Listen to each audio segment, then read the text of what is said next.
Good evening. Hang on. Hello? Hello? I can't really call this meeting to order because we don't really have a chair or anything. I'm Joe Winrick. I'm the chair of the Leland and Gray Board. I wanted to welcome everyone to the meeting tonight. Since it's in our school, I figured I'd take the host duties. The meeting's actually going to be facilitated by Steve Dale from the Vermont School Board Association. He's acting as a consultant to the WCSU to help us navigate the maze that is Act 46. Just to kick off the meeting, I think we'll go around the table here real quickly and let you know, who's here and what board we're from. We don't actually have a spot on the agenda for public comment, but seeing as how we have a lot of public, I think what we'll do is if you have a viewpoint that you'd like to express, I think we'll do that right away, and then we can go just dive into the agenda and stick with it. I would ask you if you choose to speak to give us your name and the town you're from. Again, I'm Joe Winrick. I'm from the Leland and Gray Board. We'll start on this end here with Drew. Drew Hazelton, Leland and Gray, and representing Jamaica. Stephanie Amio, Jamaica School Board. Jennifer Doherty Duque, Jamaica School Board. Patty Dixon, Leland and Gray Board, representing Jamaica. Al Clausen, Townsend Board. Brett Sanderson, Townsend Board. Emily Long, Leland and Gray, Newfane. Anand Nadavi, Leland and Gray Board from Newfane. Bill Stafford, Newfane Elementary and Newbrook Joint Board. Ben McFadden, Newfane, and Newbrook Joint Board. Dot Maggio, Brookline for Newbrook Elementary. Kelly Warner, Newfane representative to Leland and Gray Board. And I'm Twyla Holden from Townsend, representing Leland and Gray. Peter Barris, minutes recorder. Please find the clipboard and put your name on it legibly if you are a member of the public. Thank you. Coming around back here. All right. We have agendas coming around for everybody, and Stephen, please take away, Steve. Let me just make sure I was trying to keep track of who was here. Is there someone from Wyndham? That's coming. I'm sorry? She's coming. She's coming, okay. All All right, I thought so all the other towns are represented? Yes. Yes. I'm quite sure they are. Okay. Good evening, everybody. My name's Steve Dale. I was asked to work with the Wyndham Central Supervisory Union around trying to sort out a general direction or some possible directions for the districts of this supervisory union as they contemplate Act 46. In a couple of minutes I'll show, because this is a whole different group, it appears to be anyway, I don't know many of you, than was here the first two times that this group met. I will be showing you some slides that give you some context so that you kind of have a sense of where these boards are in their process. Because this is a long road, and this is very early on in the process. But it will be, so I'm not sure as we move into giving people an opportunity for some public comment, if it's just important to remember that this group is a subgroup of a larger group.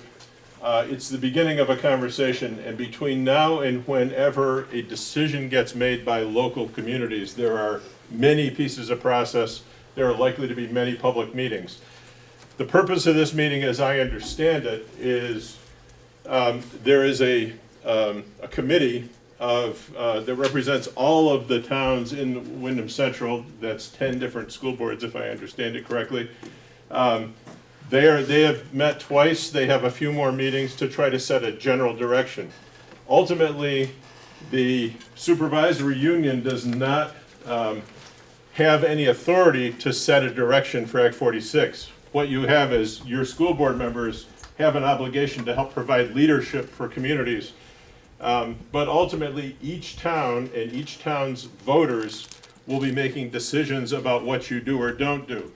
What these folks are trying to do is set a direction, a general direction, or create a context so that within that context, each individual board can make a decision about what general direction to take forward. So it's a long process that ultimately will come to each community. This is a subgroup of that bigger group for the whole supervisory union, because the towns of Leland and Gray have a unique circumstance. You all are bound together legally by an agreement that some of you in the room may have been around for. And in some instances, your parents may well have made those agreements many, many years ago. But you are yoked together legally as in essence, a district entity covering grades 7 to 12. You also have 5 separate school boards, and you have a joint contract school board, so there's a lot of other activity going on for elementary school, but your towns are yoked in a legal structure. And therefore, you are unique when you look at yourselves in a group with Dover and Wardsboro and Marlboro and Stratton, etc. They have a different set of circumstances, but the 5 towns represented here have this unique relationship. The thought was, after the last meeting of the whole group, that it's very difficult when you're trying to sort of forge a direction and people have such very different circumstances to try to come to some sense of direction, that it's important that the towns of the Leland and Gray region, if you will, try to come to some sense of what future direction makes sense, because you will set the tone for, or you will create or limit the opportunities for the rest of the districts, because you are, it'll become clear as I talk more about this, but what you make, the choices that you make will affect everybody else in the region. So the idea tonight was to work through, from a Leland and Gray perspective, what are the choices that are on the table, making sure that people understand those. If there's disagreement about it, we work those through. And then the hope would be by the end of the meeting that you'll at least have the opportunity to say, as a group, is there an emerging direction, or what are the questions that you need to answer in order to bring this to enough direction so that you can participate with the rest of your colleagues and give them some guidance about what's going to happen with the Leland and Gray region. So that's probably as clear as mud, but it was designed because this is such a different and larger group than we've had the past 2 times. Let me just see, how many of you, we've had 2 previous meetings of the whole committee. How many of you were here the first time we met, which was the 24th of February? Okay, so there's a handful of people. And how many people were at the second meeting, which was the 14th of March? Okay, another handful. Because of that, I think it's going to be important to give you some common structure or some common context, so that when we get into the specifics of how this impacts Leland and Gray, that everybody's kind of on the same page. I'm starting to think, Joe, I mean, the original idea was to have an open, have an opportunity for people to share a word or two if you came here with a particular perspective. But I'm feeling like it may be far more productive if we present some of that common information so that everybody has the basics of what are the choices before this group, what are, what's the context for the choices, and what are the choices that I have sort of gleaned from the law as I best understand it, and make sure that all that information's out there. And then before we do some specific small group work that we had planned on doing the second half of the meeting, perhaps give folks an opportunity to share brief comments, because again, this was not designed as a public hearing per se. It's time really, this is the first time these 5 boards, or 6 boards, have actually sat at a table to try to talk in a focused way around this particular task. So we want to make sure they have the time to actually do that work. But I know it's a big deal to leave the warmth of your home and come out to yet another public meeting. So we want to make sure that we have the opportunity to hear if there are burning issues that folks have. Evening, Howie. So I think what I'll do is if you would turn to the take a look at the agenda. I'll just give you a sense. I'm sorry. Oh, it died.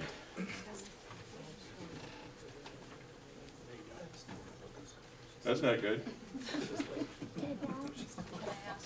Yes. It's back. Here we are. I've been watching them on TV, Yes. meetings. I wonder if anybody else has been watching them on TV, if that would help as far as. You know, I hate to have stuff repeated for those of you that have faithfully watched everything on TV. The dilemma is, it's tough to have a meaningful conversation about something this important if half the group, for example, hadn't either been here or seen it on TV. I will go through this very quickly because for some people it's going to be repetitive. Oh, it came back up. All right, that's good. Okay. So what I'm going to do is the very high-speed version of the parameters of Act 46, and then we're going to move into the specific options that I'm aware of that are on the table for you all. Should we pass these around? Yes, you can do, oh gosh, that's a whole, they did full pages, my goodness.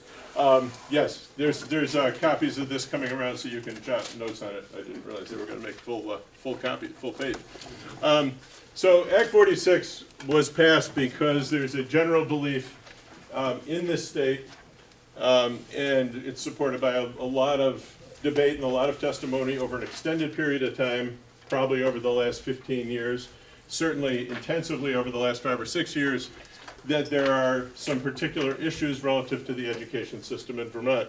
And so this law, when it passed, and by the way, let me just state, the goal of this meeting is not to discuss the merits or the lack of merits of Act 46. There are a lot of different opinions about that.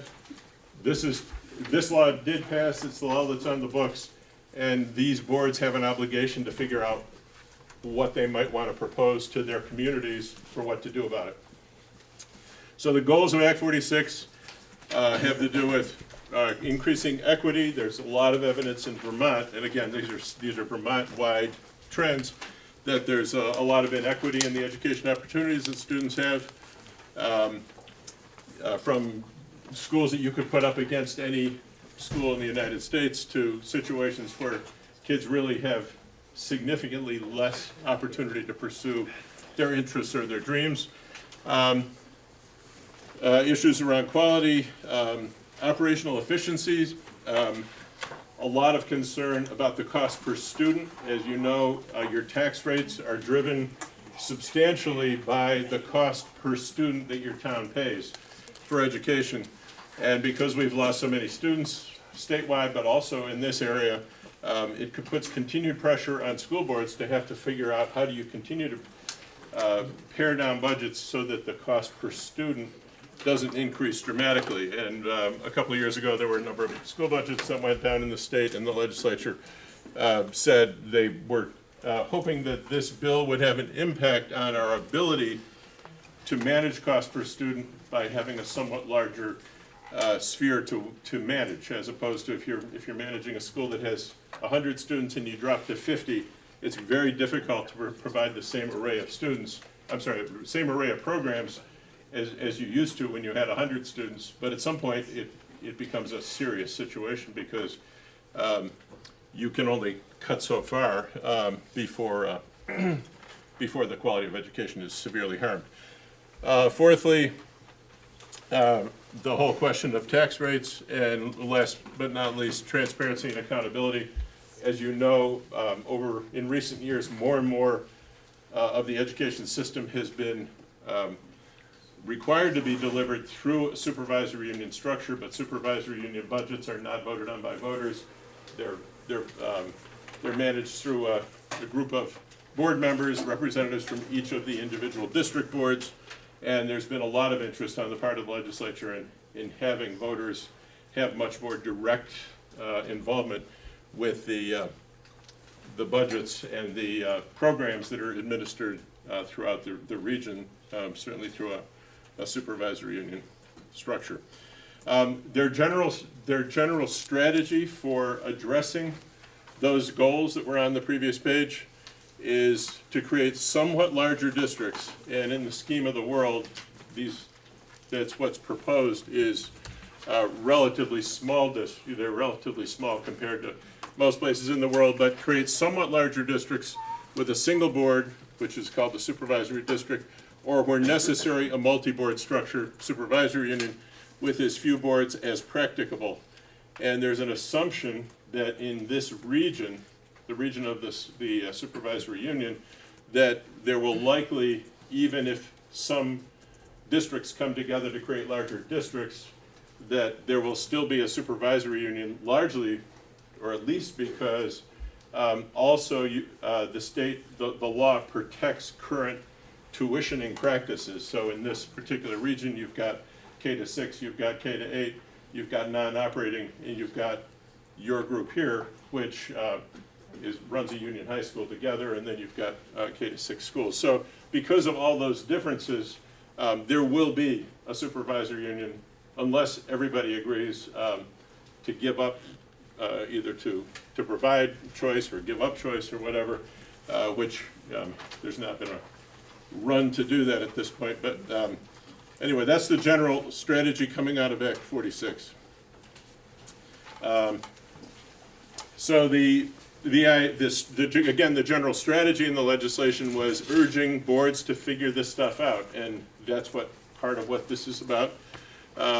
There are incentives that kick in for those communities that take action early on, and I'll talk about what those are. There will be financial pressure being applied to those districts that don't participate in any of this, because small schools grants will gradually be phased out, most of them, not all of them, but most of them. And this protection, what's known as ADM hold harmless, which is protection against rapid decreases in the number of students in your school district, those protections will be phased out. So tax pressure will increase on those communities that are not participating.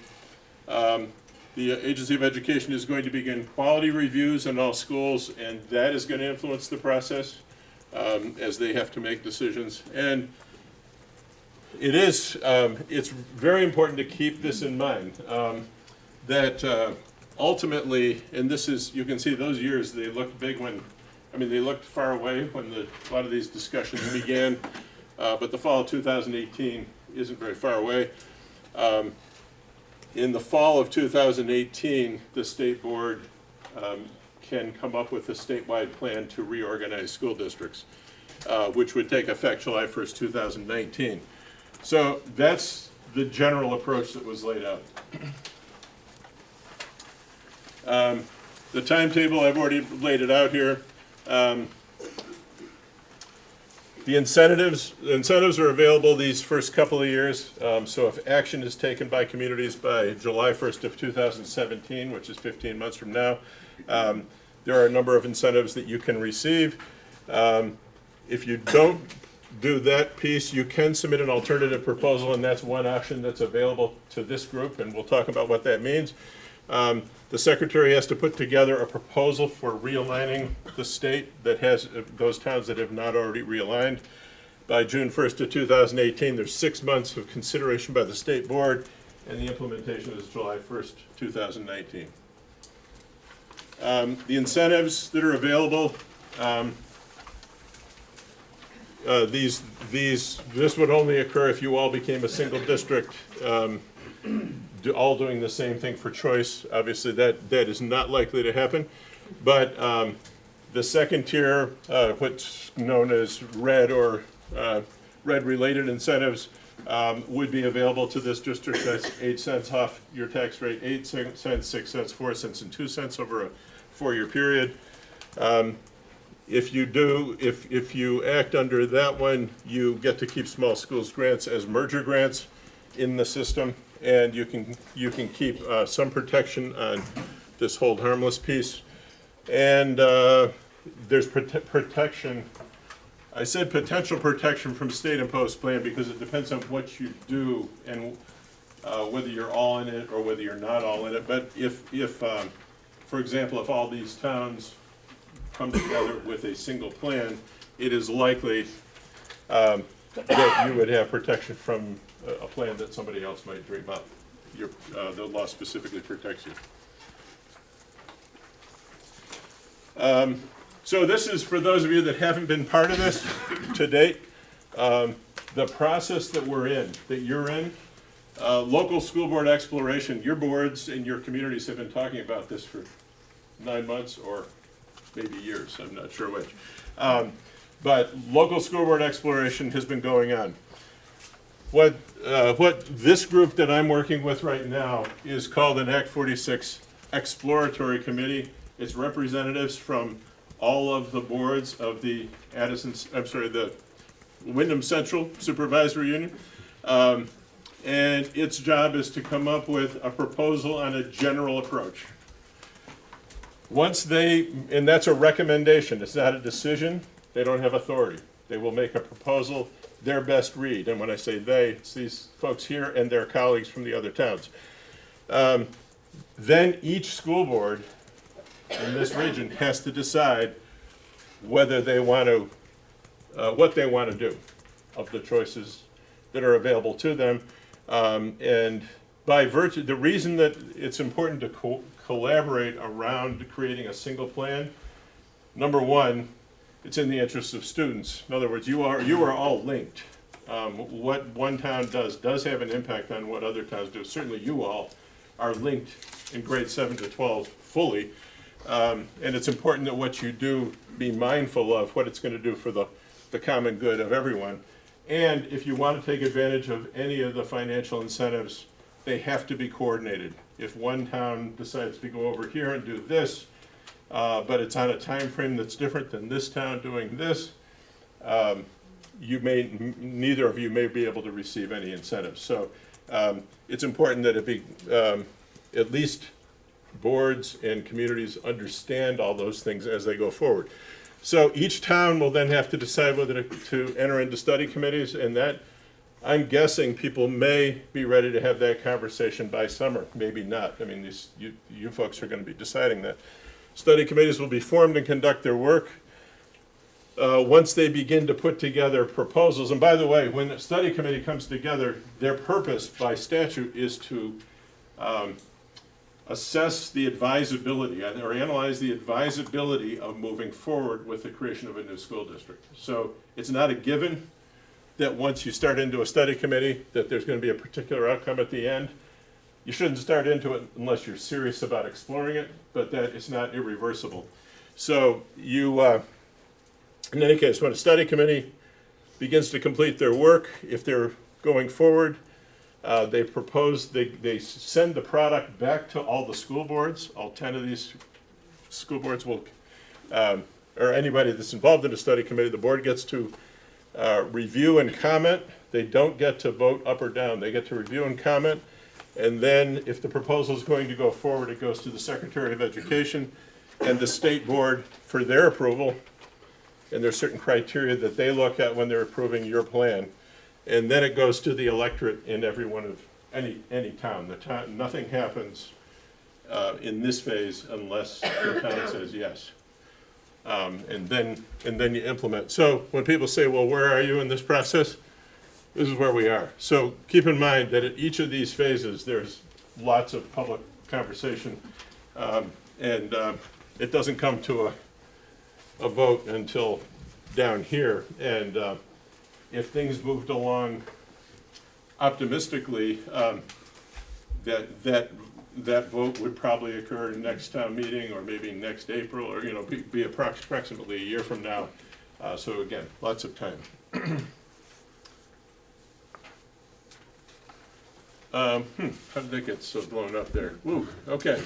I'm not gonna, you can look, is that the way it came out on that sheet too? No, it didn't. That's weird. Okay, all right, well, it's on your sheet there. The first thing we did with the broader group was begin to talk about what are the criteria that should drive decision-making. And when I say decision-making, what should decide coming up with proposals for all the boards. And we will be talking about those on April 18th in a lot more detail. But for right now, what the heck, let's see.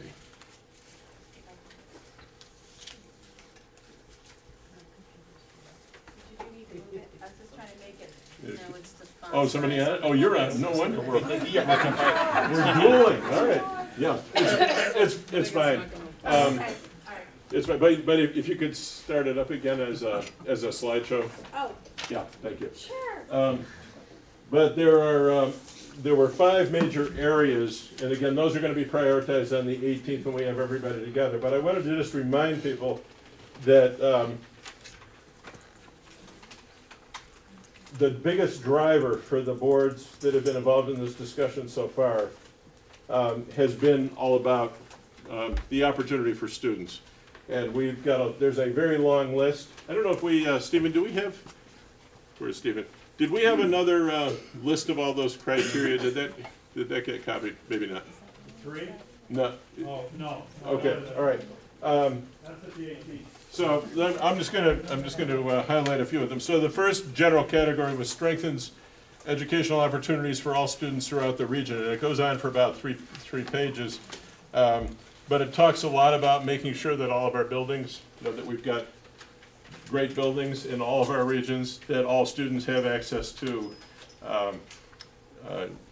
technology. It talks about trying to restore or maintain programs that have been lost in recent years. For example, foreign languages in elementary school, some of the arts. Different schools have had to do some reductions that were quite painful in order to keep that particular tax rate at a reasonable level. The idea would be with a somewhat larger sphere to work within, there may be able to be more provided, and those were some of the dreams that people put forward. So there's a whole set of ideas in that arena. So strengthens educational opportunities. The second area was assures the ability to focus on the needs of the individual student. One of the things that was clear from all of our discussions is that folks in this area particularly are very invested in individualized education, meeting the needs of each student as an individual and having them feel connected to their community and to their broader community. The flip side of that would be people were not interested in having great big schools and kids get on buses and drive for an hour to get there. So there's a whole category there. The third had to do with assuring strong community connections, that there needs to be ongoing community involvement in the oversight of schools. Fourth, provide the opportunity to function with more efficiency, so that obviously there's always attention to the overall cost and to taxpayer needs. But again, the thrust from much of the conversation was about making sure that there's dollars available to do the educational, to undertake the educational initiatives that are important to people. And the last was results and incentives for homestead taxpayers. It's an item that's on the list. We haven't weighted these yet. We're going to do that on the 18th. It was clear that for many folks that was less high on the list, but nonetheless, it's one that's on the list. So it's just important tonight. Again, we're not trying to redo that process tonight, but I just wanted to mention them because when we start talking about options, the options should be in the interest of achieving the objectives that I just ran out. So the last thing I'm going to do as a... There's a correction on that slide. It's the WCSU criteria. There was an A there. I think that's because A and W are close together. On that previous... The previous slide? ACSW, yes. Huh. Yes, that's wrong. There's a lot of things wrong with that slide. Okay, so now the question is, the reason for this meeting tonight is that you all, particularly the folks at the table, need to begin to have a focused conversation about what you might do as 5 towns relative to the Leland and Gray region, as I'm gonna call it the Leland and Gray region, recognizing that there's 6 boards involved right now. The 4 that I'm going to talk about, and by the way, you may have others that you've thought about and have come up with. This was my read of what's possible for you all as I see it. The first is to create a single pre-K to 12 district. You know that option. You did a RED study a couple of years ago. You know what that looks like. And well, by the way, I'm just going to run through the 4 and then I'm going to go through each one individually. So single pre-K to 12 district, and a default for that option is something called a modified unified union, and I'll talk about what that is. But that that's a spin-off of going down the pre-K to 12 district road. The second option is to create a new Union Elementary School that would be for these same towns, but you'd have a single school board for elementary grades. If at least 3 of the towns decided to do that, that could be created. So again, that's an option. Thirdly, and by the way, I shouldn't talk about these as options. These are kind of approaches. Some of them are practical options and some of them are not. And I'll talk about that. So the third approach would be to seek to disband the Leland and Gray Union Middle High School and reconfigure the entire landscape, developing an Act 46 plan within that new reality. In other words, Act 46 does not necessarily sort of provide that as something that would be either recommended or suggested that you could, an action you could take. But in order to proceed with an Act 46 plan, you've got to have a general sense of where you're headed. And there has been some discussion, at least on the part of one town, of not being part of Leland and Gray, possibly. And if that choice was to be made, or if somehow this was to happen, you would then start the Act 46 conversation in the context of having made that decision. And then the last option is to simply say, we're not going to take some kind of formal action like this. Instead, we are largely going to recommend that you stay as you are, and convince the state board that in fact you can meet the goals of Act 46 without further action. And what this is called in the statute is self-evaluation meetings and proposals. In other words, you do a lot of self-evaluation about where you stand relative to the goals of the law. You meet with all the people who may have an interest in sort of that kind of a future, and then you put together a proposal and you submit it to the state board by November 2017. So it seems to me that for the folks who are bound together in the Leland and Gray district, that these are the 4 specific options. I'm going to run through these, and if you, as I go through each one, if you want to stop me, if you don't understand something that's up here or you take issue with it, I would suggest that we limit that kind of conversation to the boards. When I finish this, we'll then take public comment if people want to make a couple of comments, and then we'll move into the work. A pre-K to 12 district, so we're back at the first approach to this, to your work, would be to create a red. Many of you know about it because you were involved heavily before. It does constitute a preferred structure under Act 46. Act 46 would like most education in Vermont to be overseen by people who are concerned about the education of kids from pre-K all the way up through high school, so that there's continuity of curriculum and experiences for students. So that's one feature of this. It would exempt you from other actions by the state board. It's you'd be creating a red. It exempts you from the rest of the conversation. It would qualify all 5 towns for a full range of incentives, all those incentives that I talked about before. It provides the ability for educational leadership from pre-K to 12, and an added benefit for your colleagues, and it's not just your colleagues. I mean, this isn't really about school board members. It's about students in your broader region. It provides a platform for there to be created what's been known as side-by-side arrangements, where other districts would come alongside you within the supervisory union structure to hopefully strengthen overall elementary education in the region. So those are the kind of considerations for that option about forming a pre-K to 12 district. Any questions about that before I move on to the second approach? Okay, we'll keep going and then.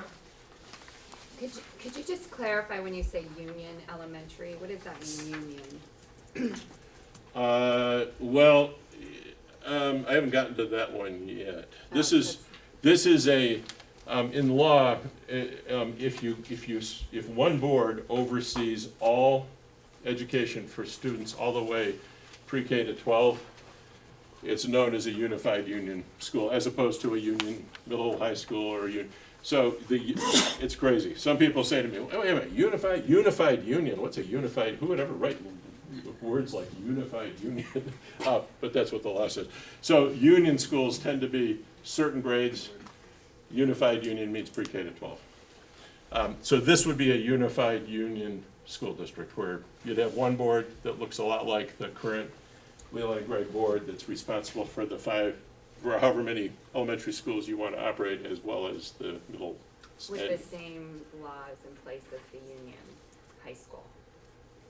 I'm sorry, with the same. With the same terms as the union high school. Not necessarily. No. When you create a study committee to create one of these things, you can revisit a whole lot of things. I mean, a lot of you said at the last meeting, you'd want some pretty clear guidelines about how buildings are going to be closed. You want to revisit, you may want to revisit the distribution of board membership. I mean, there's all kinds of things you'll talk about if you decide to get into a study committee. So don't assume it will be exactly like the current Leland and Gray board. Dave, you got a question back there? Sure. Is there a set formula for determining the number of board positions that represent towns? Is it Yes. a set formula? It's in the law. It basically has to be proportional to the census count. Having said that, there are a variety of ways to approach the issue. You can do partial vote, you can do weighted voting, you can do at-large members. There's a lot of things you can do, but that'll be a later time. But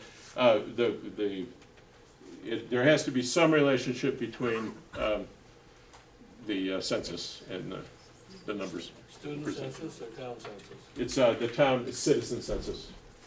Yes, the federal census.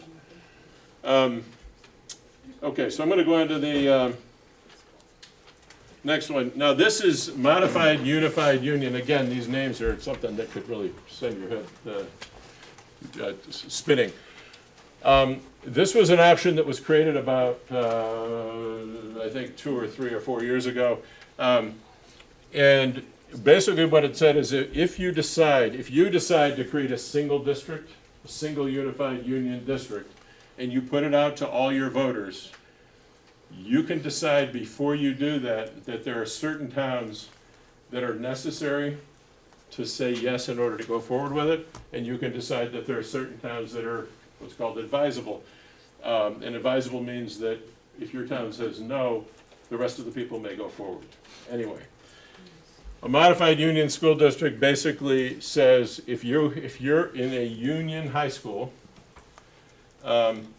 and you took a vote in 5 towns and 3 of them said yes, those 3 towns become part of the modified unified union school, and you'll have one board that's responsible for high school education and the elementary education in the 3 towns that said yes. The other 2 towns would continue to have their own boards overseeing elementary schools. So it's not necessarily it's complex. You'd ask yourself, is that really where you'd want to end up? But it's a possibility under the law, and there's one example of that in the state, which is Huntington right now, where all of Chittenden East came together. That's Mount Mansfield Union High School. They created a modified unified union school district, and Huntington still has its own board. You'll see there's some complexities, which I'm going to get to, but do you have a question? It's not a question, I just want to make a comment that you may not be aware, but when we started out our work here at Leland and Gray, we started out as a red. But Act 156 passed in the process, which was a 3-year process that we went through, and we ended up with a modified unified union school district proposal, but that we never took to the public, so we've done both. Okay, so a lot of questions came up at the last meeting of everybody, the last time we met with all the boards, and I have pursued all those questions. It is my understanding, maybe contrary to what you were told before, that you really can't recommend a modified unified union. What you do is you're sending to the voters the full package, understanding that there are certain towns, if they say no, it will become a modified unified union school district. But the law does not really provide for starting off saying, we want to create a modified But you unit. do say advisable or Yes, you do. necessary, so, That's right. and that's how we did it. The only reason I brought it up was because I wanted to make sure that you understood, we've been. You've already through had some of both- this experience, yes, both okay. processes. So I just wanted to mention a couple things. So it's a default, so one board would oversee junior, senior high school and the approving elementary school, I've already mentioned that. It is a somewhat confusing governance model because you've got this one board that's talking about elementary education and middle school education and high school, but they can't talk about the elementary schools, elementary students in some of the towns that said no. So it does become confusing. I don't think there's a way to put a shine on that. The approving towns receive financial benefits, so if 3 of the towns said yes, they would get the benefits, the other 2 would not get the financial benefits. And this is important, I mean, it is important, and I pursued this one with folks since the last meeting. The question I had, and I think it came up here, was if non-approving towns, if they voted no, could they still be required by the state 2 years from now to join in?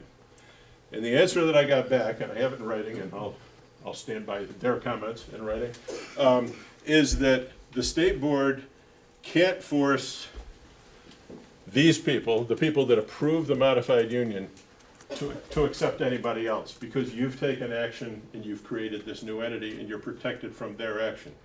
However, the state board could say to the 2 towns that said no, you have to join this new entity.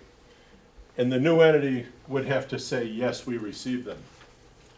So in other words, it's important to have the whole picture clear to yourselves. Does everybody understand what I just said there? No, that's why they call it a mud. You're right. Ken's right. Yeah, people try not to use the word mud, but yeah, that's why they call it a mud. So basically, I'll just restate it again. So you have this vote. 2 towns say we don't want to join, we're going to keep our own school boards. The other 3 towns say we're going to create this modified unified union. Those 3 towns are protected from any further plan by the state.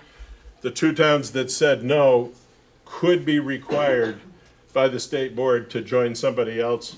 In all likelihood, they would come to the new entity and say, will you accept them? And if you will, they could be ordered. So, just important to have the information. The second major approach is this layered model, which is, it was an option that was created again a few years ago. Basically what it said is that if you have a union high school, again, this is why these conversations are important for you, and they don't really apply to the rest of the folks in that committee. You could create a union elementary district. And so you'd have a study committee that would create the plan for a union elementary school district. And I think what it says is that if a majority of the towns say yes, you can go ahead and create it. The other towns, 1 or 2 towns, could say no, and they would retain their elementary district. So you'd end up with a union elementary district and a couple of others. These would exist alongside Leland and Gray.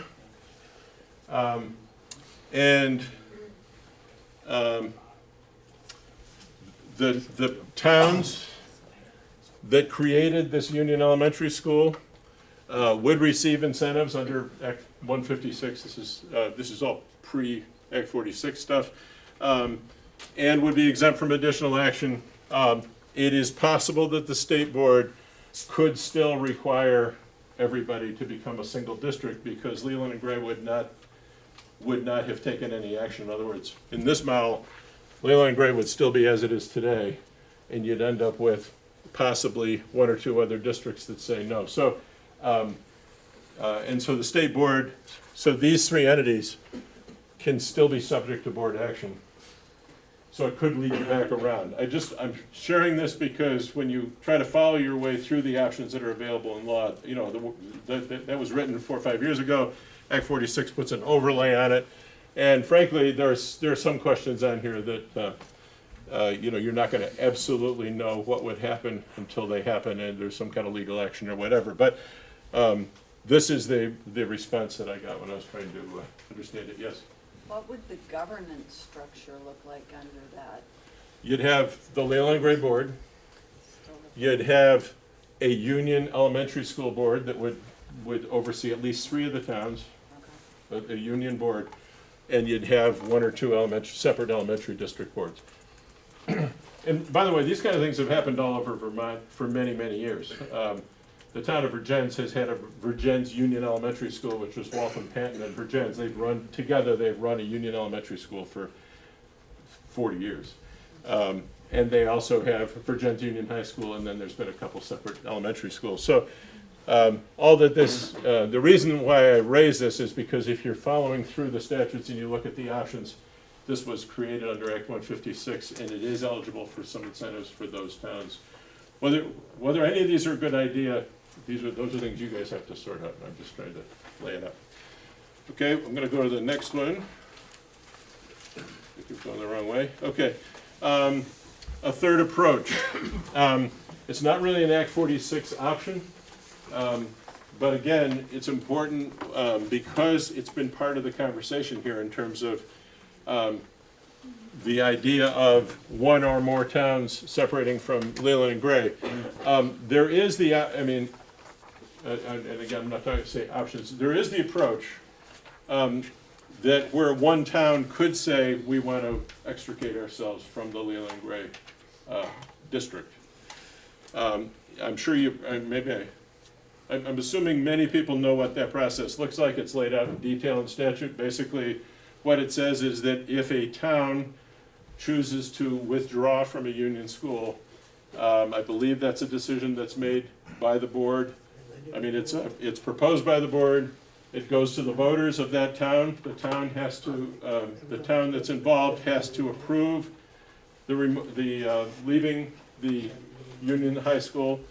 And once that has been completed, it then goes to the voters of the other towns in the union school district, whether it's a high school or anything else, and all of the other towns have to agree. So in other words, it is it's not one town can't say, I think we'd like to go a different direction. Once you sign once you become part of a new legal entity, there's a legal way you've got to get out of it, and it does require everybody to let you out.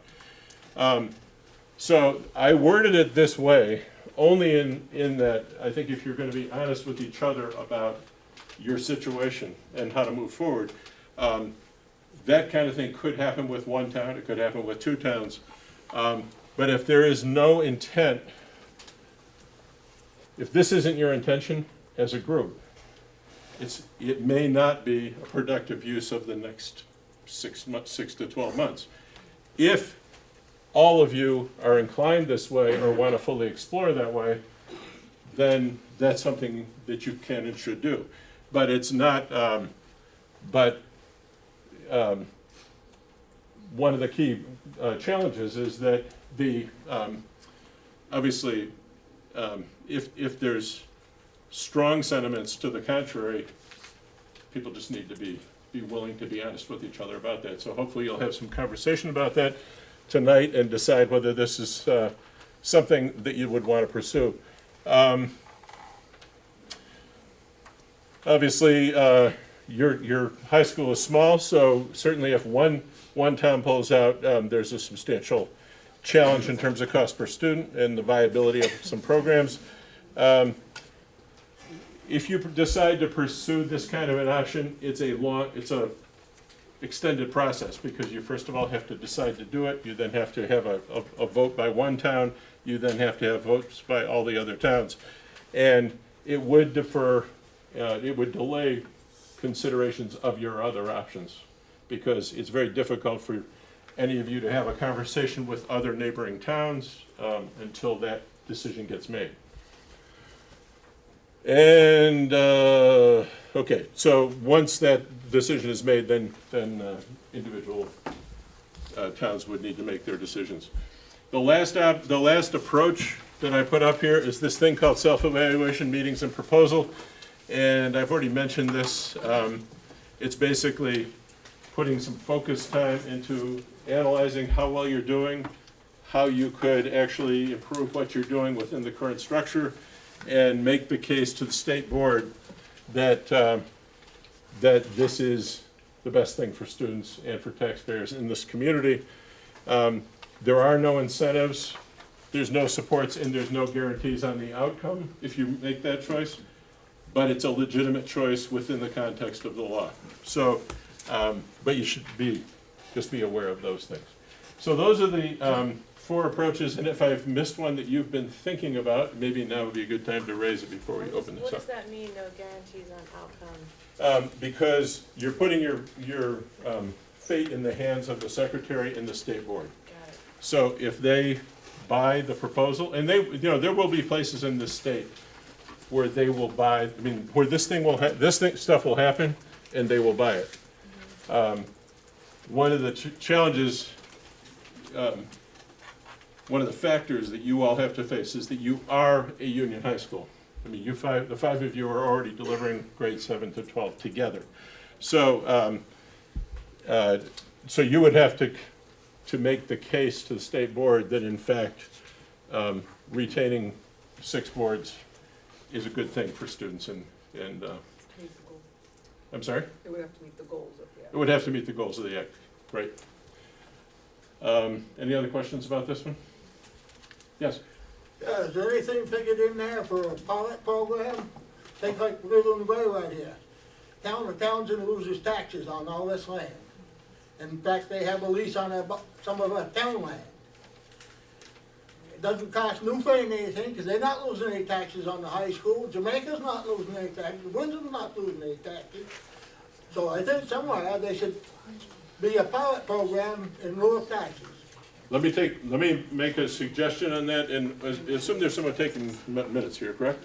One of the things that I think is very important in any discussion about coming together to revisit all those kinds of issues, not just from a Townsend perspective, but in many communities, there are issues about who owns the land that this school currently is on, who invested in that land.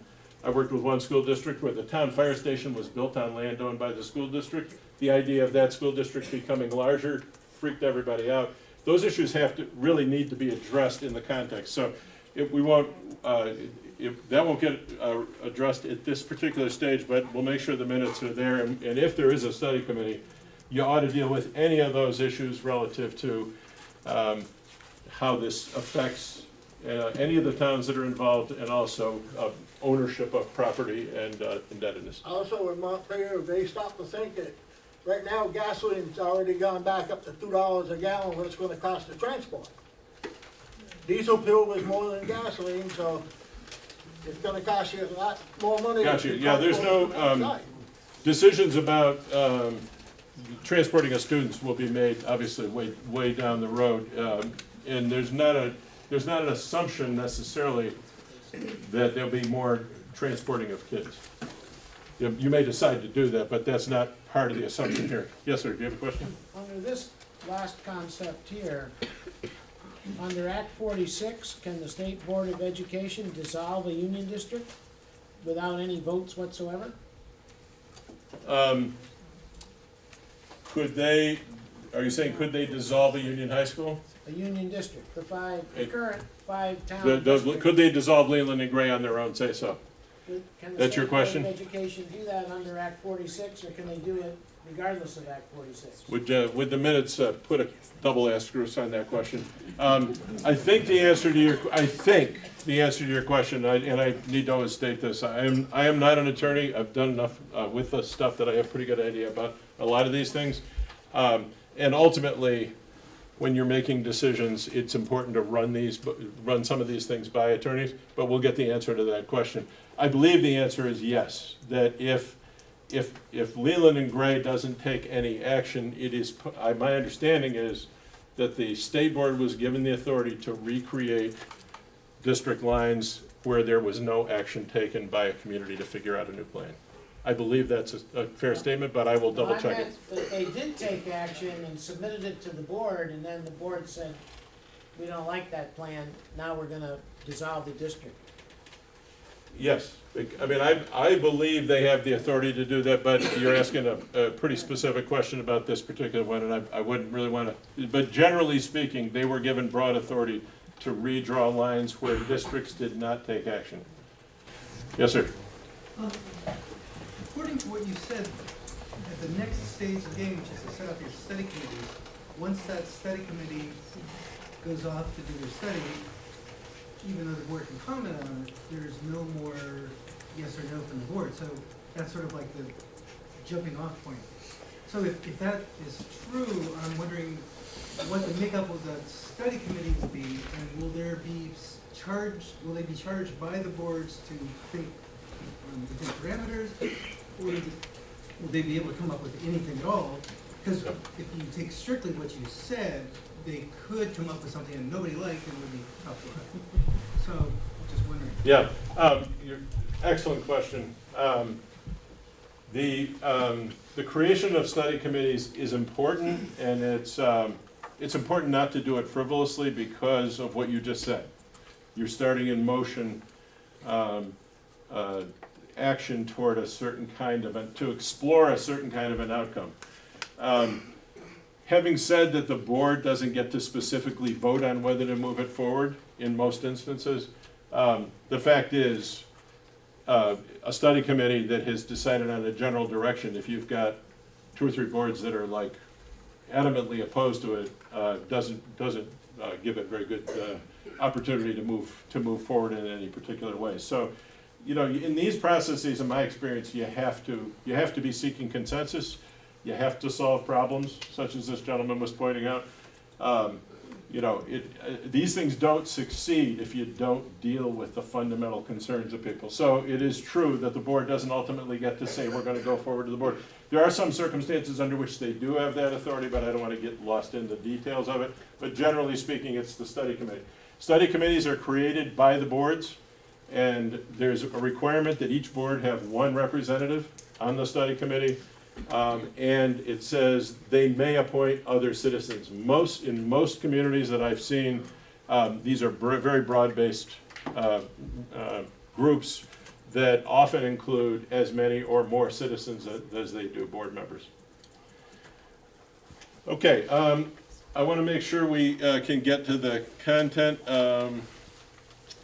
All right, so we did those. Okay, so there's a couple of key questions that I want you to just be thinking about, and then maybe we'll take a couple other comments from the public, and then we're going to ask board members to begin to talk with each other about this task.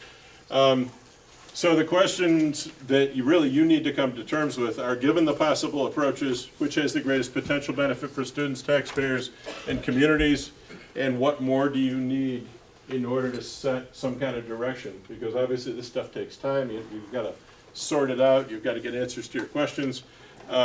So there may well need to be more information, but it's important because you're part of a broader process that you continue forward movement toward some kind of decision making, because it's going to be very difficult for the broader group to have a conversation if they don't have some sense of what you all are thinking about. In case anybody wasn't clear, in order for another district to be created in what's called the side-by-side district, there has to be at least 1 district that's pre-K to 12. So in other words, if you decide on something that is other than a pre-K to 12 or a modified union or something that looks sort of like that, then the other towns, Dover, Wardsboro, Marlboro, even Stratton and or Searsburg or anybody else that may decide that they want to sign on to create a district that's a side-by-side, doesn't qualify for any of the benefits of this law. So your general direction, and you wouldn't do it for that purpose. I'm just saying that it's tough when we get back together in this other group if you guys have not thought more about how to come together around a general direction. But they would be allowed to join a different supervisory union that also had side-by-side structure and switch over. That's correct. If somebody over there was running a pre-K to 12 district, that's, well, if they're running a pre-K to 12 newly created district, yes, you're correct. Yeah, I mean, this is a complicated puzzle, but you got to figure it out. more than I do.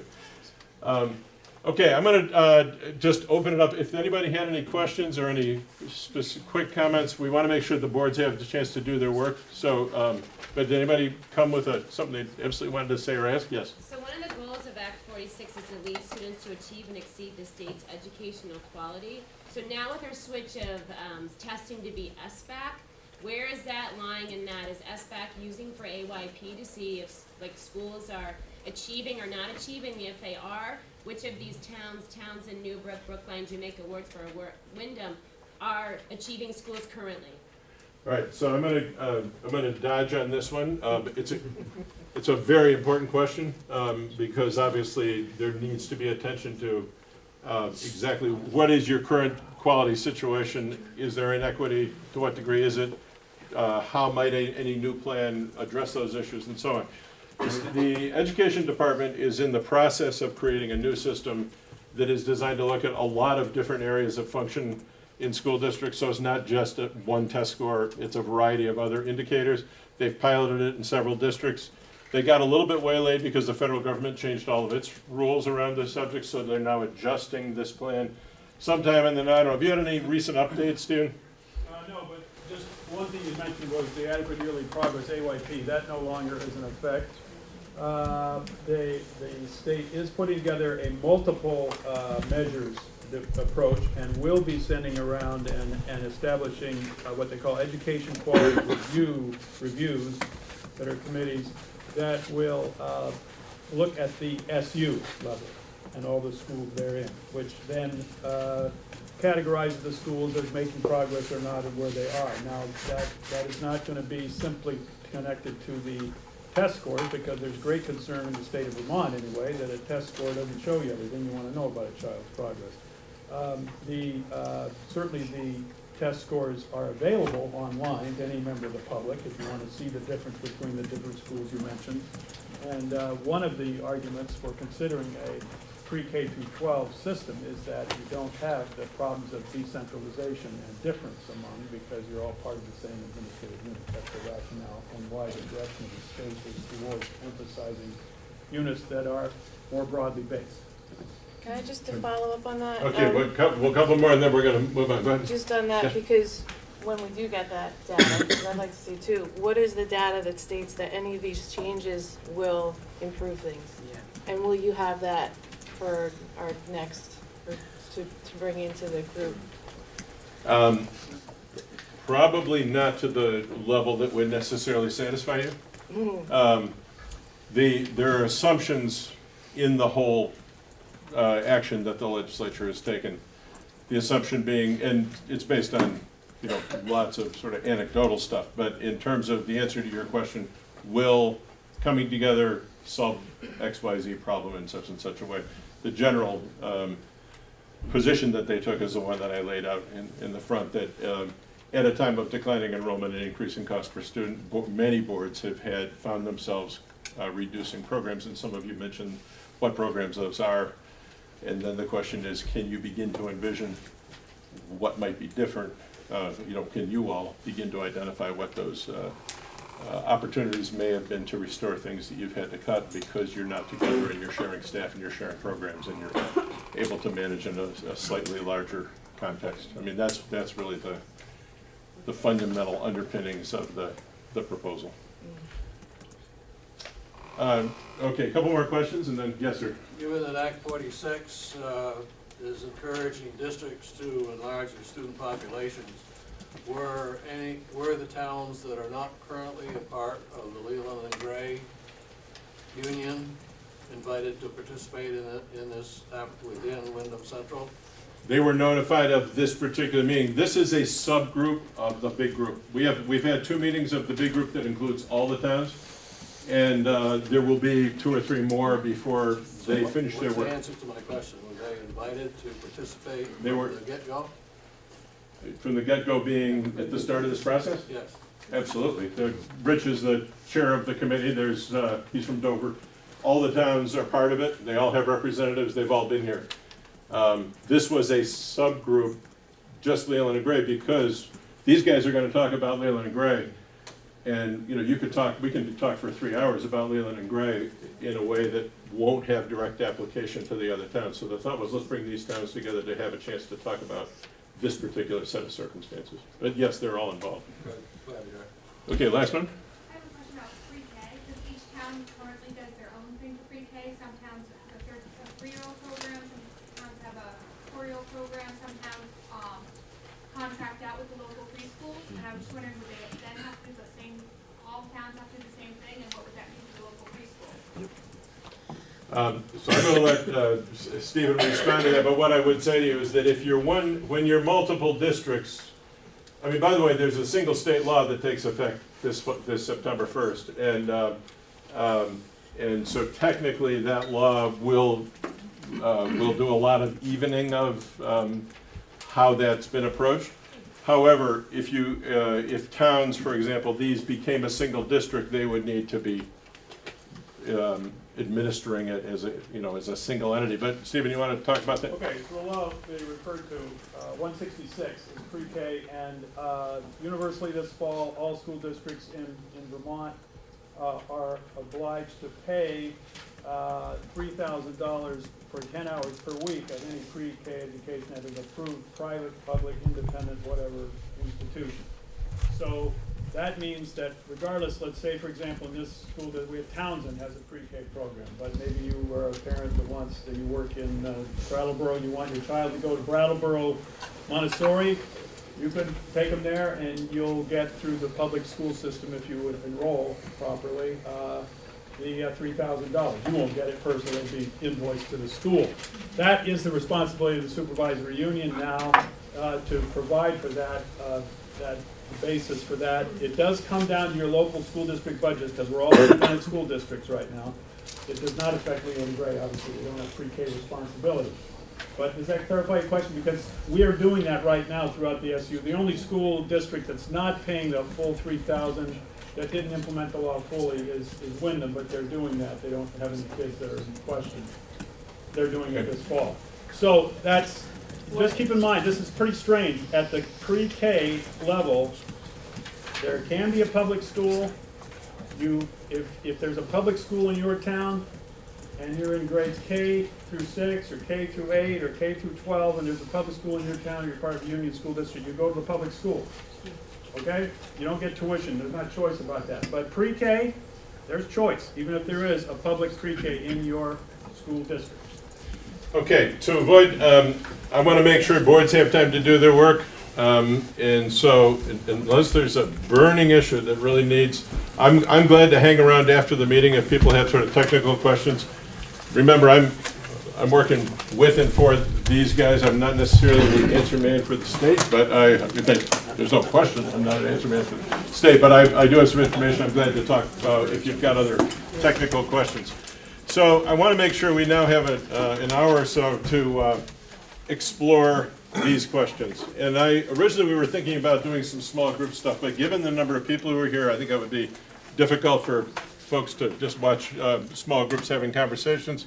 So I think what we'll do is we'll open it up for you all to share perspectives on the kinds of options that are available to you and what your thinking is at this point in time on what should happen. And let's start with a conversation, and at some point in time we'll try to bring it together and see where you are relative to any kind of direction. So this is really the time for the boards at the table here to have your conversation.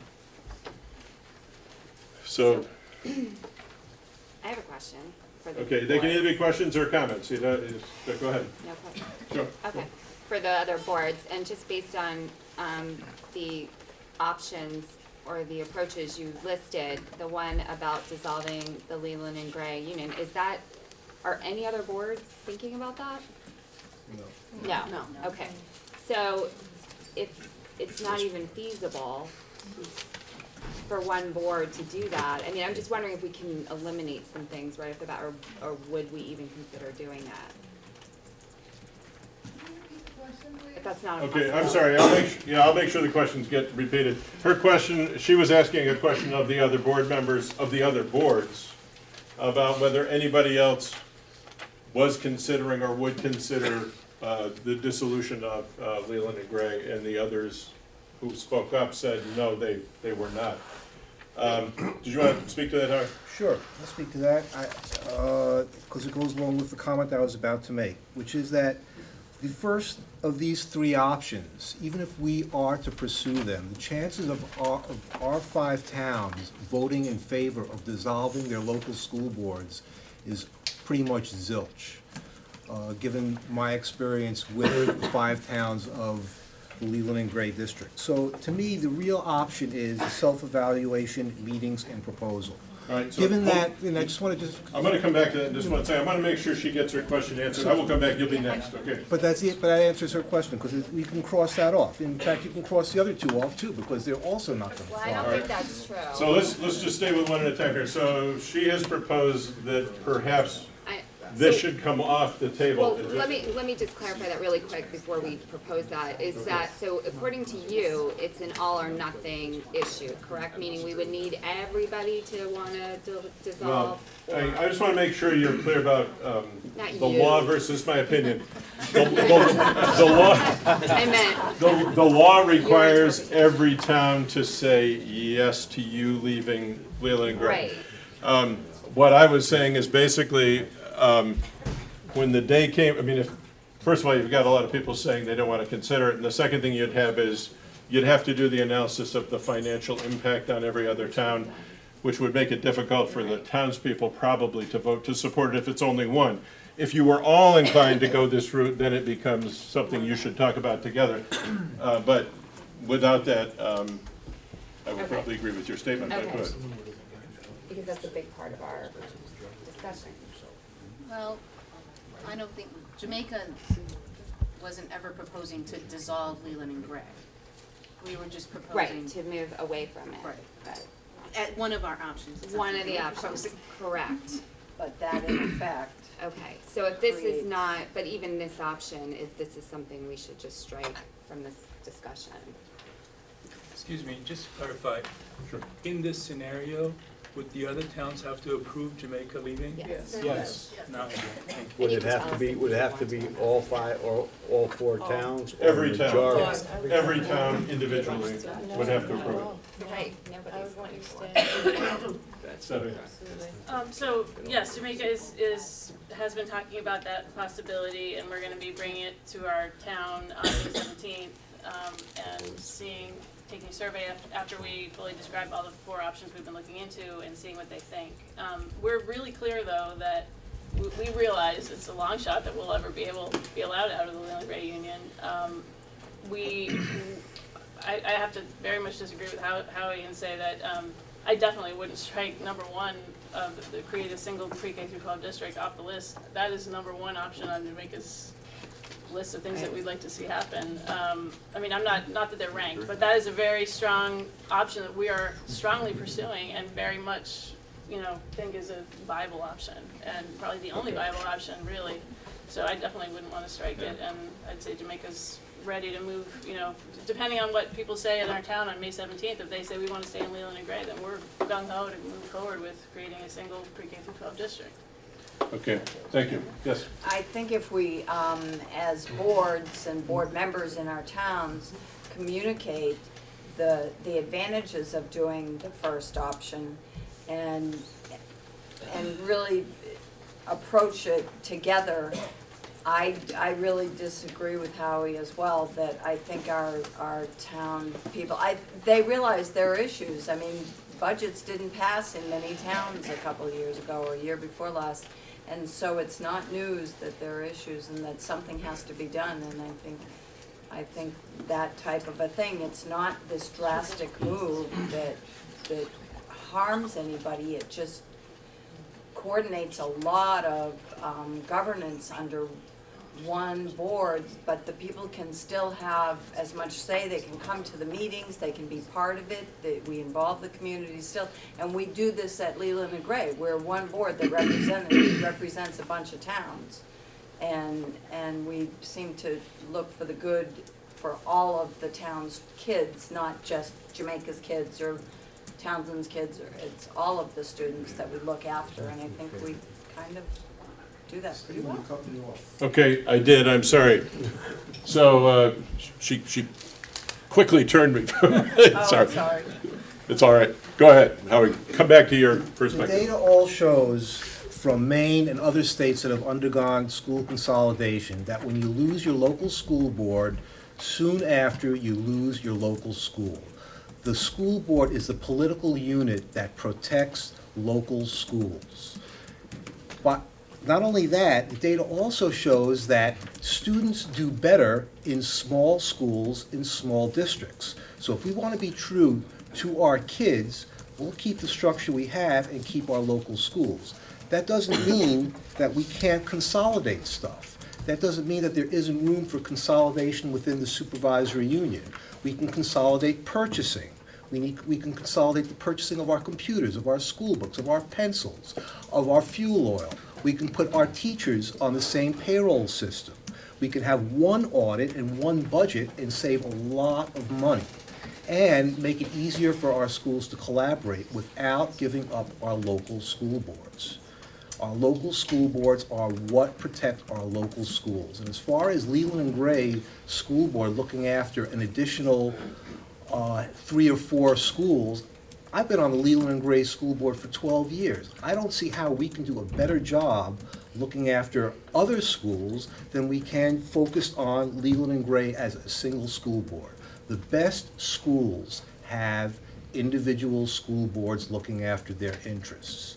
As soon as you group your schools under one school board, what's going to happen is there's going to be a budget crunch, and the smallest school is going to be eliminated due to budget considerations. And once that school is eliminated, then the next smallest school will be eliminated. And soon, our little towns will not have their little schools. We have high-speed internet in our schools. We have every way of giving every kid in every one of our schools the top-notch education and the individual attention that you could only get in a small school with a small school board looking after it. So my feeling is we should go for self-evaluation meetings and a proposal to consolidate what is practical to consolidate. Purchasing, payroll, bookkeeping. Got it, thank you, thank you. Other comments? So we have, just to reiterate, we have one thought that perhaps the dissolution of Leland and Gray should not be a strong consideration. We have a couple people speaking in favor of a single district. Howie's speaking strongly in favor of this kind of a fourth option. Other comments based on the conversation today? Just to piggyback off of what Howie said is, he's right. The only way that you're going to consolidate considerable cost savings is to get a higher student-teacher ratio, and the only way to do that is to close down schools. And that's pretty much, in my opinion, what this whole thing is all about, is closing down the smaller schools. That's my opinion. Okay, and just I wanted to say 2 things about that. First of all, there's probably 3 places specifically in the law that says specifically the intent is not to close small schools. Just saying. Having said that,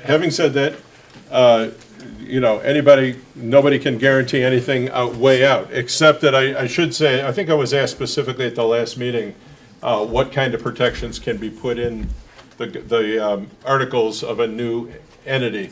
One of the things, first of all, if you decide to go down the road of a study committee, this is the stuff. Before you decide to go forward, this is the stuff that has to get resolved, and I know you talked a lot about this the last time. There are ways to build in protections. I'm not going to go into them all tonight, but there are ways to build in protections, both for the closure of schools, and I also was asked about the use of schools at the last meeting. It is possible to put in both. You may or may not want to do that, but it is possible. Okay, so Yes. with the thought, you go down the self-evaluation, which basically gives you no guarantee whatsoever that the state may say, no, and now we're going to make you a single district, and let's add in this other whole district, and now it's even bigger than it. What I'm saying is I'm worried if we do that with a very small chance of passing, that we're gonna even open ourselves up for further lack of control, even further, even bigger than what might already be what we're worried about. Okay, did everybody hear a comment? other And this reactions is, coming. this is where we're getting from Jamaica, we're not able to seem to get to other towns to get these discussions going, because it seems like the couple towns feel very strongly that they don't want to get into it. And I guess it would be good to hear, to Ann's point, to hear from the other towns at the table if there is a consideration to join a pre-K to 12. Okay, I'm gonna come back to that specific question as we'll hear from a couple other folks, and then I would like to do something a little more systematic to see exactly where we stand.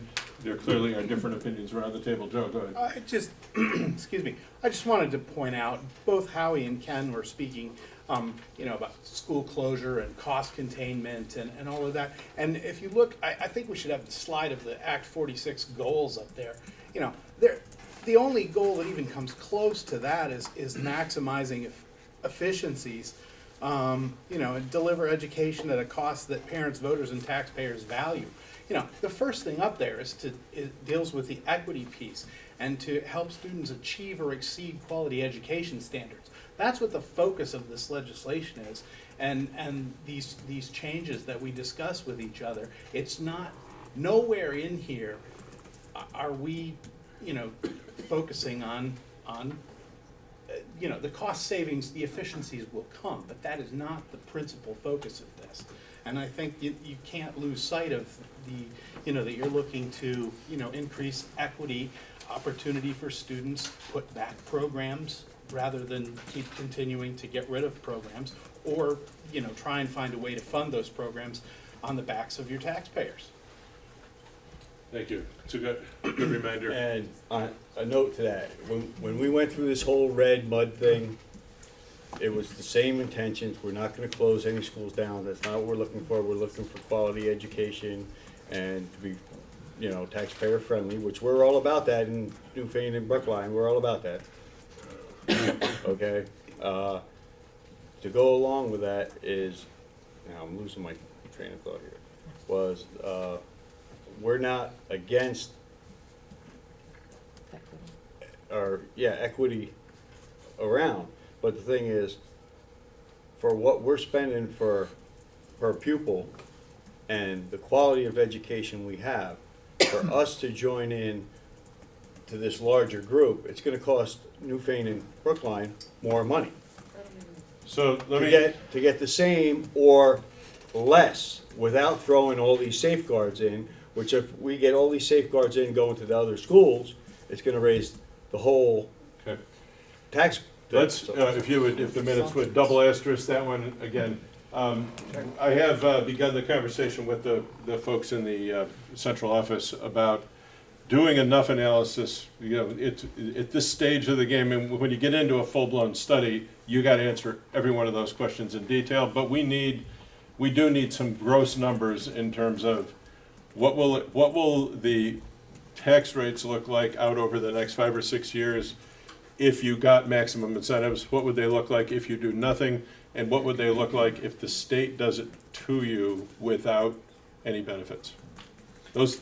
You really need the information on all three of those, because the blending of the budgets, there'll be winners and losers on that, but there's also winners and losers on property. So some of you have done a great job of keeping up your property, some of you have delayed maintenance. There's a whole lot of leveling that goes on that really requires enough analysis so that you know how it all works, recognizing that over the long run, that continues to change over time. At some point, it's designed to level, but in the short run, there are winners and losers. And bottom line of the tax incentives, I'm sorry, but all that is it guarantees that your taxes go up every year. It might be a small cushion for the big blow, but all it is, and that's without inflation. Yeah, without inflation or a decline in inflation, you're still going to pay more money in taxes, even if inflation goes down. We will actually look at some numbers before this piece of the process gets done, so we can have that discussion. Was there another comment over here? Yes. Forgive me as I try to formulate, but is there an option, or I know we had a few things laid out for us, reading in between the lines, and it has been admitted that there will be a lot of pressure, that this law cannot require a small school to change, but there will be a lot of financial pressure on the small school could possibly close. I know we don't like to say that, but that there has been admitted that there is a lot of pressure for that from the state financially. Is there a way, when you're looking at and you're reading between the lines, that there's a marrying of maybe what Howie is saying, where yes, there should be a small governance, there should be a support team for the local school, there should be a local school board, and our local school boards generally make millions off the taxpayers. I think we get paid a lot for this. And that we're a high budget item. That's heavily sarcastic for everyone. Most of us do all of this almost volunteer. So it seems like to say we're going to save money by eliminating the cheerleaders, the guardians of our school, and they're not a huge expense, it doesn't seem to fit. Is there something that marries the two, where we are going to save money in a tangible way, but we can still maintain that support for our local school? First of all, there's two things. There's the law that, I mean, part of this is engaging with the law as it exists. I mean, the law, I mean, this law is passed, there's these set of laws, Act 153, 156. The law stated 3 times that the intent is not to close small schools, and it states that the belief is, and it's not just, words. There's no guarantees, so, which you all know, which is why you're concerned, and you ought to be concerned. But it specifically states that there's a belief that it is more likely that small schools will remain open and viable as part of a larger district where there's more kids, more opportunities to figure out how best to use the staff and as opposed to shrink. And that was the discussion, that was their belief. There are ways to build in protections in articles to avoid sort of worst case scenario kinds of things that you can imagine. There are things you can build into articles that would create something that is a strong community voice in the school, but as you were talking about, if you could have one budget, you can't, there's a variety of options to look at, but a school board, as you know, in statute, has the overall responsibility for a budget and for delivering quality education to all the students within it. They would only be bound by something you put into separate articles that were voted on by your separate voters. And so, for example, if you were going to build a very high standard to close a school, like it has to be voted on by the town that it exists within, things like that, that has to be a separate article, freestanding. But that's something that could emerge from your study committee if you so chose to do that. I don't know if I answered your question, but Emily? Just for clarity, since you brought it up, that is exactly what that, and the articles of agreement are on our website still at Wyndham Central, but that was one of the articles, was saying that a school couldn't close without a vote of the town.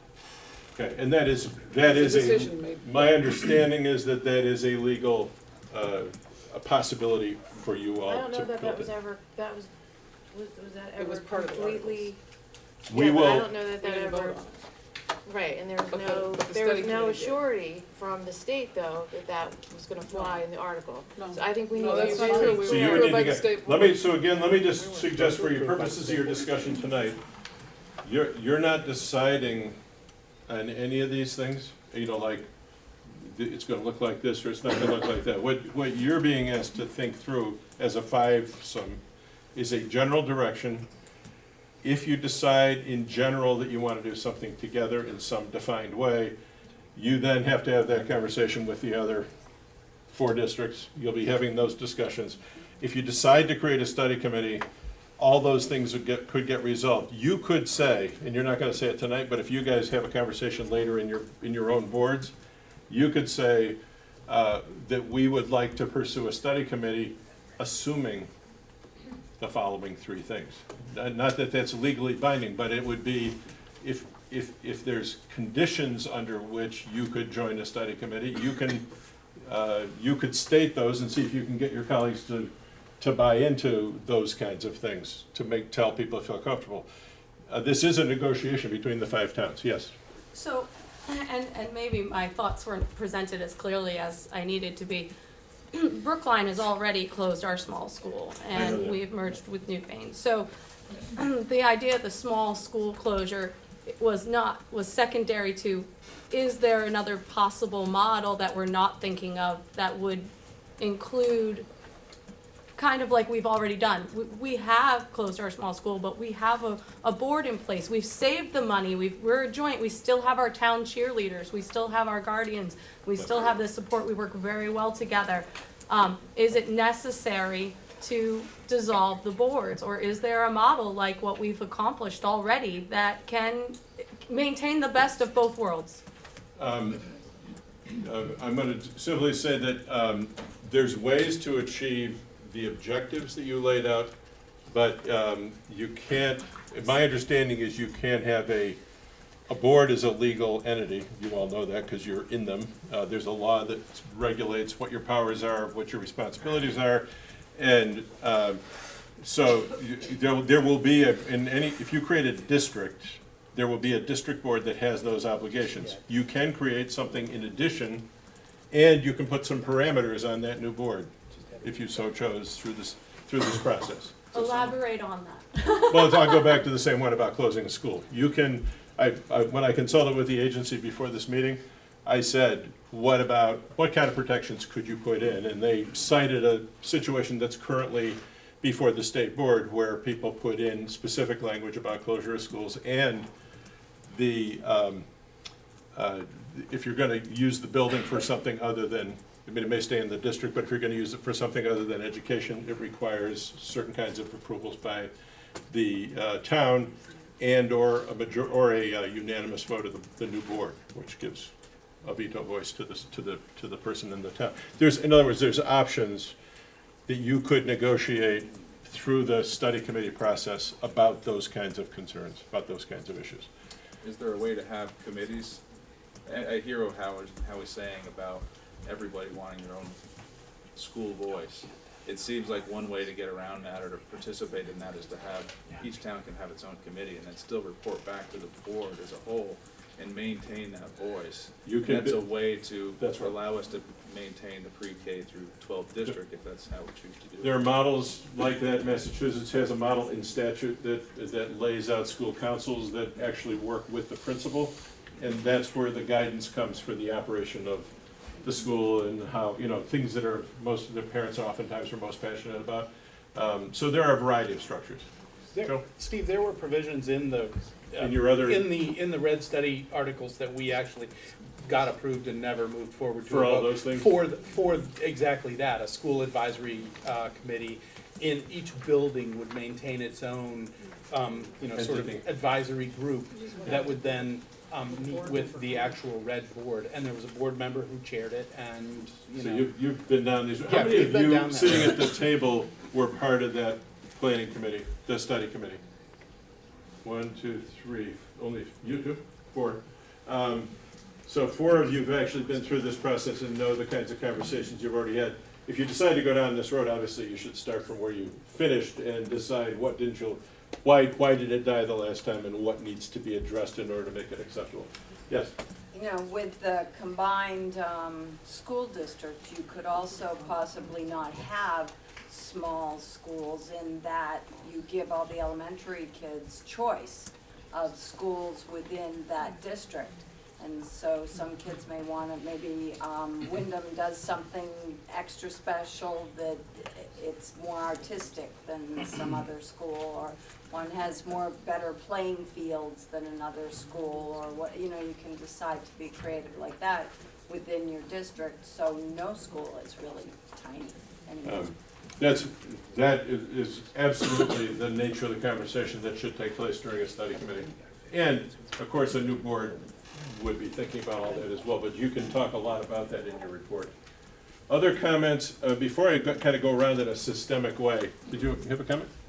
If we choose the last option, the do nothing option, we're writing a proposal basically to convince the state that we are meeting the goals of Act 46 with the way we are currently.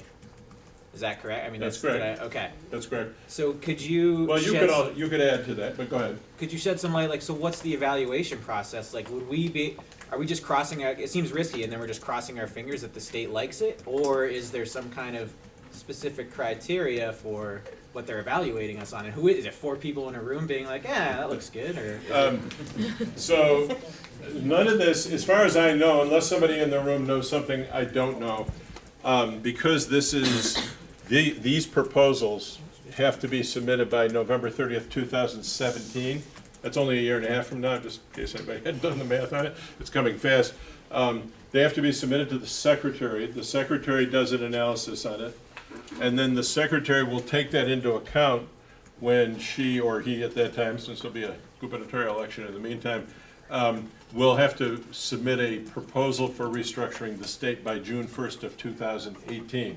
So in other words, at the moment, I don't believe there's criteria other than what's in the law, in terms of the goals of the law. I don't think there's like detailed criteria for what they should take into consideration. Yes, I mean, the downside of this is that you're making a case and you're hoping that you've convinced somebody that they're going to accept it. And if they don't accept it, then the risk that you run is that they'll come back and say, you need to become a single district. So the highest level of detail we get is that the secretary is going to do an analysis. That's all. No, you're asked to do an analysis. There's a bunch of stuff in the law itself. I can bring that to the next meeting. I can just cut that section out of the law. They basically, but what you're looking at is, what you're trying to do is, how are our students doing? What are, based on a number of, whatever indicators you want. There's no definition as to what you have to analyze. Do you have it right there?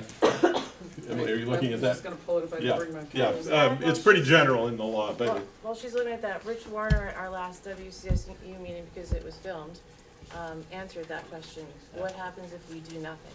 So you might look it up. It was last, I'm looking at the cameraman. Would you please run all your tape? It was last Wednesday, the 23rd, so you should be able to find it there. So the dilemma, Ken, I'm just looking at, Ken, I was just looking at you,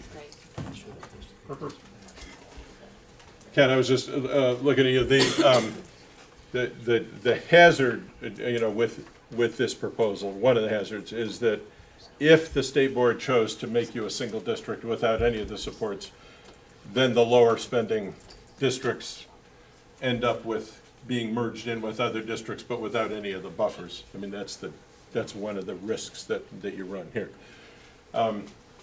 Okay, what I want to do is go around, we'll take a comment from Stephanie, and then I'd just like to go around and see where people are relative to this discussion, and what would be necessary from your point of view to try to come to some kind of agreement. Okay, go ahead, Stephanie. I'm sorry, not a comment, but a question. All right.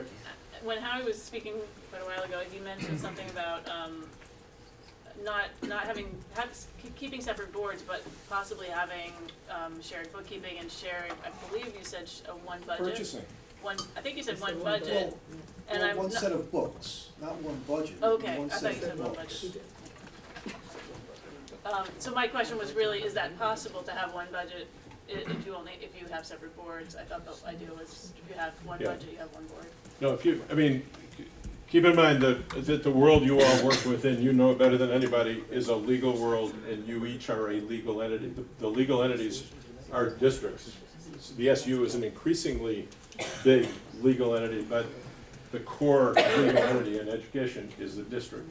And you have to create a budget, you have to sell it to your voters. The electorate of your electorate is the one that gets to approve that budget. So if you're going to create a somewhat larger district that has a somewhat larger population, then all the people in that new entity would be voting with a single board. Can I speak to that for a Sure. second? Yep.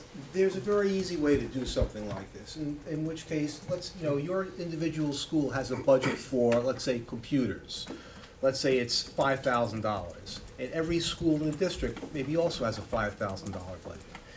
That $5,000 goes to a central purchasing entity at the supervisory union, and they buy the computers, and they get a better deal for all the schools in the district. Doesn't involve any fancy. So you're talking about common purchasing Common and purchasing. all This that, is which something I, that we which I assume we, must but have we been- could do a lot, we could do a lot more than we are doing But in at this some level, it district. is a different conversation. You're correct. That is, but in theory, most SUs are supposed to be doing that. Well, we now. could do a lot more Okay. to meet the standards of the state, to show that we're collaborating and doing our part to reduce expenses and increase opportunities for our kids.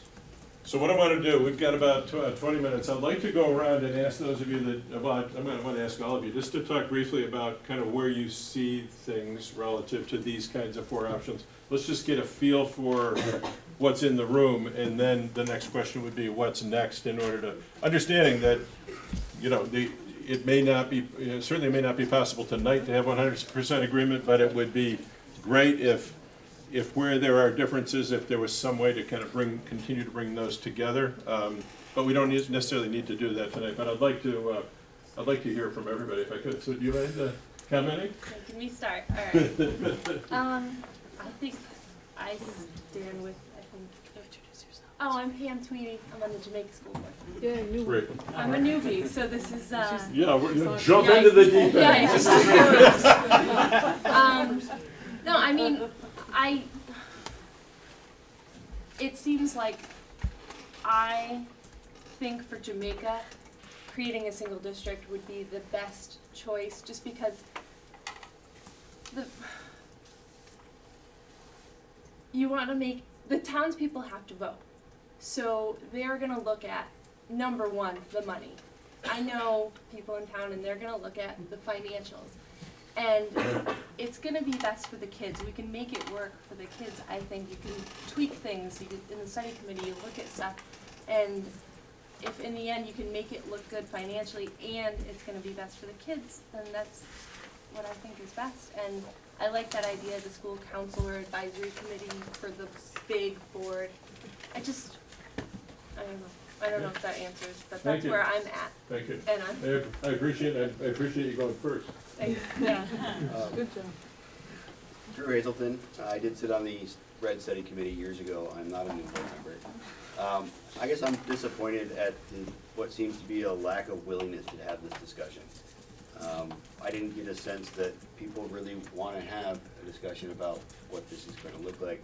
As a resident in Jamaica, we're facing a lot of decisions. We have study committees that are looking at what Jamaica needs to do. And the fact that our partners don't want to discuss it is frustrating and disappointing to me. Thank you. Well, as I already said, Jamaica is looking at 4 options, and one of them is creating a single pre-K through 12 district. Of the 4 choices that you put up here,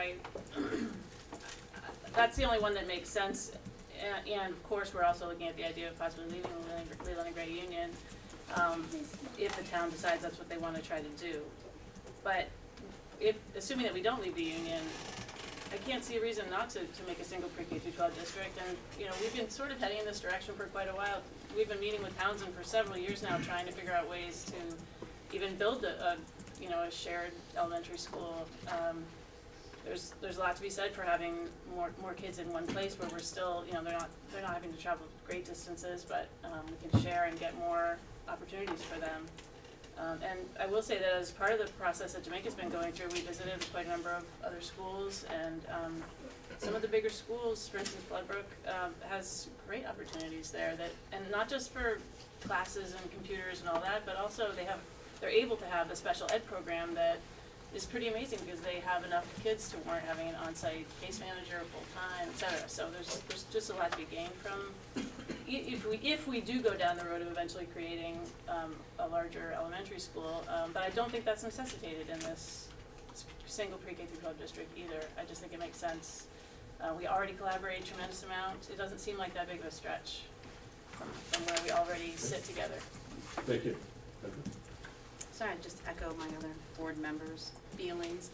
The thing that we're struggling with right now is bringing to the town on May 17th these 4 options and having the feedback from the town to the school board on the direction that we go in. And right now, we're presenting, as it stands today, we have a lot of other folks that want to dance with us. You know, a lot of other groups that are welcoming Jamaica and welcoming to work together, you know, pulling our budgets into a single entity. And it's difficult because we can't have that same conversation with the people we already share with. Not to Thank you. Yes. For myself, my preference is creating the single pre-K district with safeguards and that protects small schools to the extent that you can, and with the idea of the community advisory board so that there is input and other eyes watching what's going on. And I just think it's one of the most democratic opportunities that we have. Okay, thank you. Just so I'm clear, are you all Jamaican? I'm Leland and Gray From Jamaica? from Jamaica. All right, okay. And he's Leland and Gray from. Thanks, Al. Al Clausen, Townsend Board. So I kind of like to use the Newfane model, Newbrook model, sorry. 2 schools that came together, they have equity, they have opportunity, still have local control. Really all we're asking is that we expand this to 5 towns now. And I think I can speak for my town, I think they probably would like the incentives and the tax breaks that go along with that. And certainly I don't think it would make any sense to leave it in the state's hands. We should control our own destiny. Okay, thank you. Brett Sanderson from Townsend. I looked through the options, and I have a hard time thinking that disbanding is gonna be a good thing for us. And then I look at the self-evaluation, meeting proposals, coming up with an idea that the state board will actually approve. And it seems that it would be to me, it seems unlikely that something would actually fall through there. And I think what'll ultimately happen is they'll make us do something, and they'll make us go into a pre-K-12 district, and we'll lose those incentives that we have now for, even if it's only a short period of time, we're gonna lose them. But I also agree with what's been said here. You know, we have a system, we share a lot of resources already between the supervisory district, and I only see that getting better if we're all doing it together and all doing it at one board. And I still think there's an opportunity to have local control at each school with a fewer members, but each town is gonna provide members to the overall supervisory union board, and you provide input that way, and you provide constant control with the town. So I'm in favor of the pre-K-12 district, just because of that. Thank you. Joe? I'm Joe Winrick. I'm on the Leland and Gray Board. I'm a Townsend resident. Personally, I favor the pre-K-12 district as well. I've been on the Leland and Gray Board for 9 years. I've already been doing this, governing a school where I don't take in, where, I feel like I'm controlling locally for the 5 towns. So it's not a huge step for me personally to see this working going forward. Speaking for Leland and Gray, we'd love to have this conversation with anybody. We don't really get a vote, but we're certainly a willing partner moving forward to create that pre-K-12 district. Thanks, Joe. Emily? So, I just want to state how important it is for us to have a conversation about facts and reality, and I think that I think we have to be very careful about making assumptions prior to actually doing a study. I think it's really important that, I think some of the things have changed, even from when we went through our previous study. In fact, I'm certain some of the things have changed, so I'm not sure what that study will show, but I will tell you, I haven't been a Leland and Gray board member for 16 years without, and a Wyndham Central board member for, I think I might be in my 21st year, maybe, without feeling a very strong passion for our local public education. And I feel like it's not just our local public education that's threatened, but I think it's threatened all over the state, and that is due for many other things, but including our economy, but declining enrollment. And I'm not seeing that changing. So what I want to make sure is that we are able to keep our small schools open, because I do think that they are a strength of ours in Vermont. They are what strengthen our local communities. And I think this is one way that we can find collaborating between each other, with each other, across town borders, will allow us to expand opportunities for kids, because really, that's what matters to me. Strong schools make strong communities, and this is an option for us to do that. Yes. So, Ann Reynolds, Jamaica, and I'm not gonna personally commit to one of these four necessarily, but I will say that to caution and to remind us, like anytime we lead discussions with financial issues or that being the motivator, we're gonna lose. So I think it's so important that we take this opportunity to focus on what's really, really best for all of our kids. And I think while Patty made a really good point about the Leland and Gray board being able to get past their own individual town best interest and look at their children, look at the kids as a whole and being responsible for all of these kids. And I will support and recommend whatever we do that, and I understand people have varying degrees of what constitutes quality and things like that, but that we create opportunity and that we, whatever direction that takes, that these kids are getting a better education than what they're getting today. And I think that's gotta be the number one focus. If all we think about is the tax implications, if we let that drive all these decisions, we're gonna lose, I'm sure of it. Excellent, thank you. Beth McDonald, Wyndham. This has been going on for so long. I just don't wanna see things change. I have a hard time sitting here as a board member. I'd rather sit here as a parent.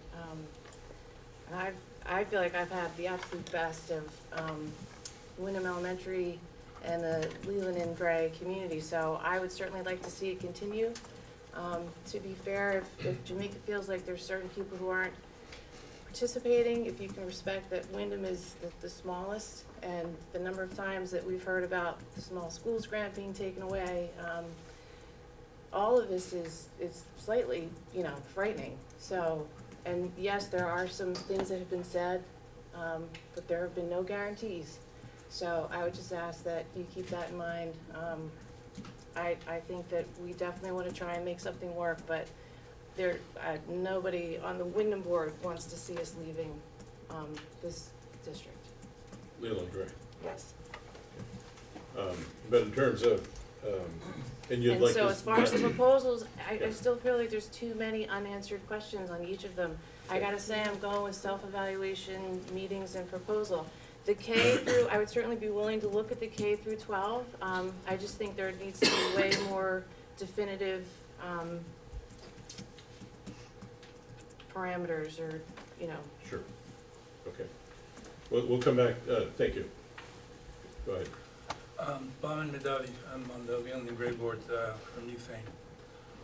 I don't think anybody wants to see a small school close. Nobody will say that that's my goal, to save money by closing a small school. So I would really urge everybody to be very careful and think things through, like you said.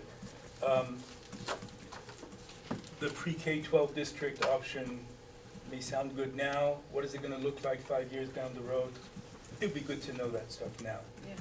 I would hate to see more public schools close and more charter schools to show up.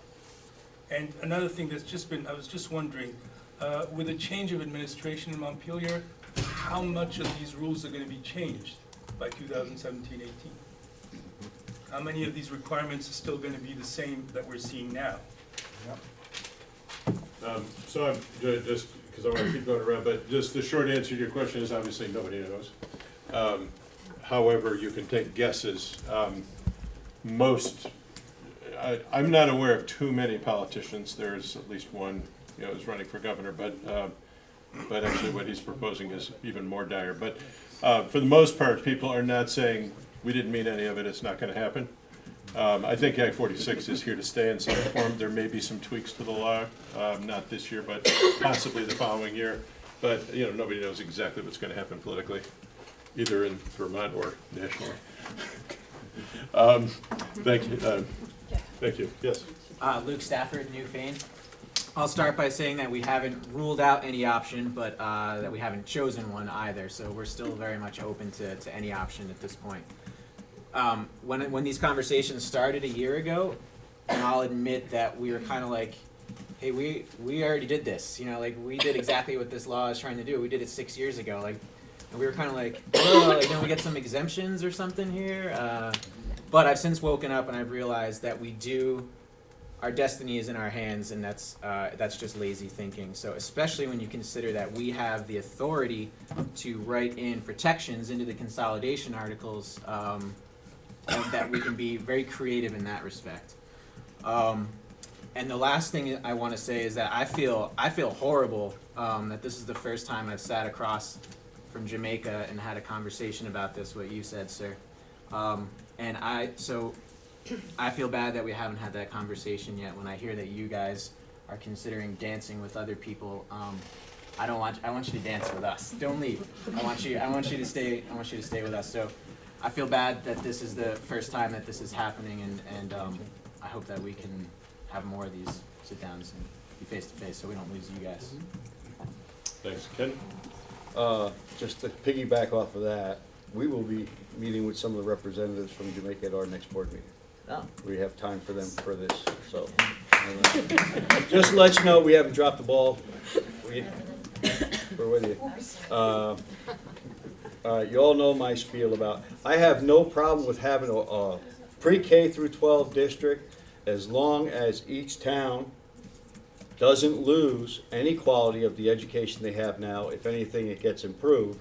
And the other thing is that that town is responsible for its own, like for example, Townsend's in charge of their building, their budget. Newfane and Brookline are in charge of their building. And as far as that goes, as far as budgeting, because I feel that'll be the biggest deterrent for tax fluctuations in each individual town. At least you know what you're paying now. The other thing is, we have come a long way with not only joining our two, and it all started out, Howie, no lie, when we first started conversations over combining where would we save money, the first thing came up was toilet paper. You know, like if you buy, you know, the big roll, you know. The question is, did you save on toilet paper? The question is, I don't think we did. But anyway, no, but that's the big thing. It's those little things you really don't save a lot of money on.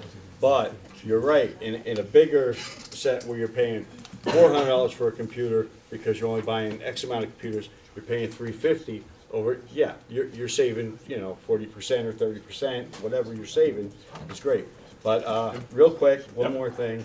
I covered all that. We're meeting with Jamaica. And I think that's it, right? Is that all I gotta say? Yes. Yeah, they all agree. That's all I have to say. I'm gonna let them say I expect something. you'll speak again before we get done with this process in the next couple of months. Go ahead. To try to come up with a short answer, I still feel like what the state has offered us is not the key that fits the lock. I don't know how to find.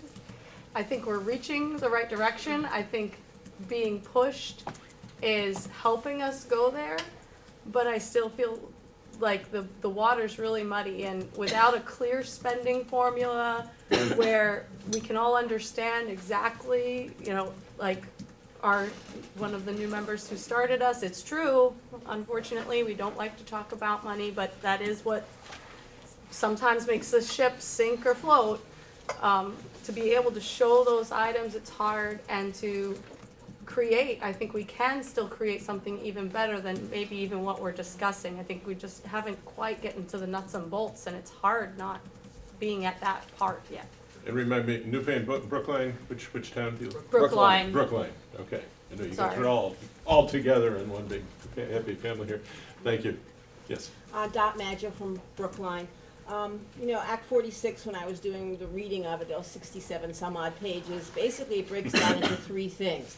It breaks down into educational funding, educational spending, and then the governance of that, of education. And what we're talking about right now is the governance model. And the funding is gonna, you know, funding is what I'm concerned about.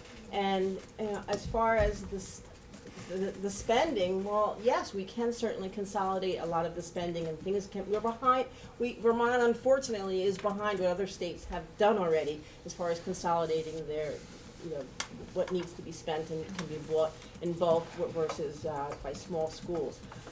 Being a Brookline member, if we looked at some of these other models, you know, I'm concerned, you know, we lose some of the representation of an 11-member board. Brookline would only have one member. But then again, it's also hard to get people to volunteer to run for positions and to get involved in it. So, you know, I like the idea of having the study group and having, you know, advisory committees to work with us to help make these decisions because it's difficult. It's a very difficult situation to be put in. So I look forward to working with everybody to come to a good solution. Leland and Gray. So is your general bias to work in a study committee context, or are you concerned? Do you have a lot of concerns you want to have answered first? No, I think you need to work in a study group context. I think that Brookline and would work well with everyone. I'm not sure which model would work best. I like the pre-K to 12, but then again, we have what we are in now is the MUD type of setup, the Modified Unified Union School District we hit on the last meeting, and some of those things are currently attractive to some place like Newbrook, but then again, we're talking about Leland and Gray right now. No, we're talking about the whole thing, whole- all the way pre-K to 12, the whole thing. Yeah. Yes. Tammy Mace, Newfane. I'm gonna say that Newbrook as a joint board, which is not a unified board, it's a joint board. Joint contract board, sorry, I've been corrected. We've asked our voters for a lot of things lately. I mean, we went through this whole energy project, and one of the main driving points of that project for our voters was that it was gonna save them money. When we look at most of these, we're not saving our taxpayers money. And I just feel like the voters are gonna come back at us because we've promised them something that we're now saying we can't do. So I can't really say any one thing. I realize that the state is basically telling us that we have to do something.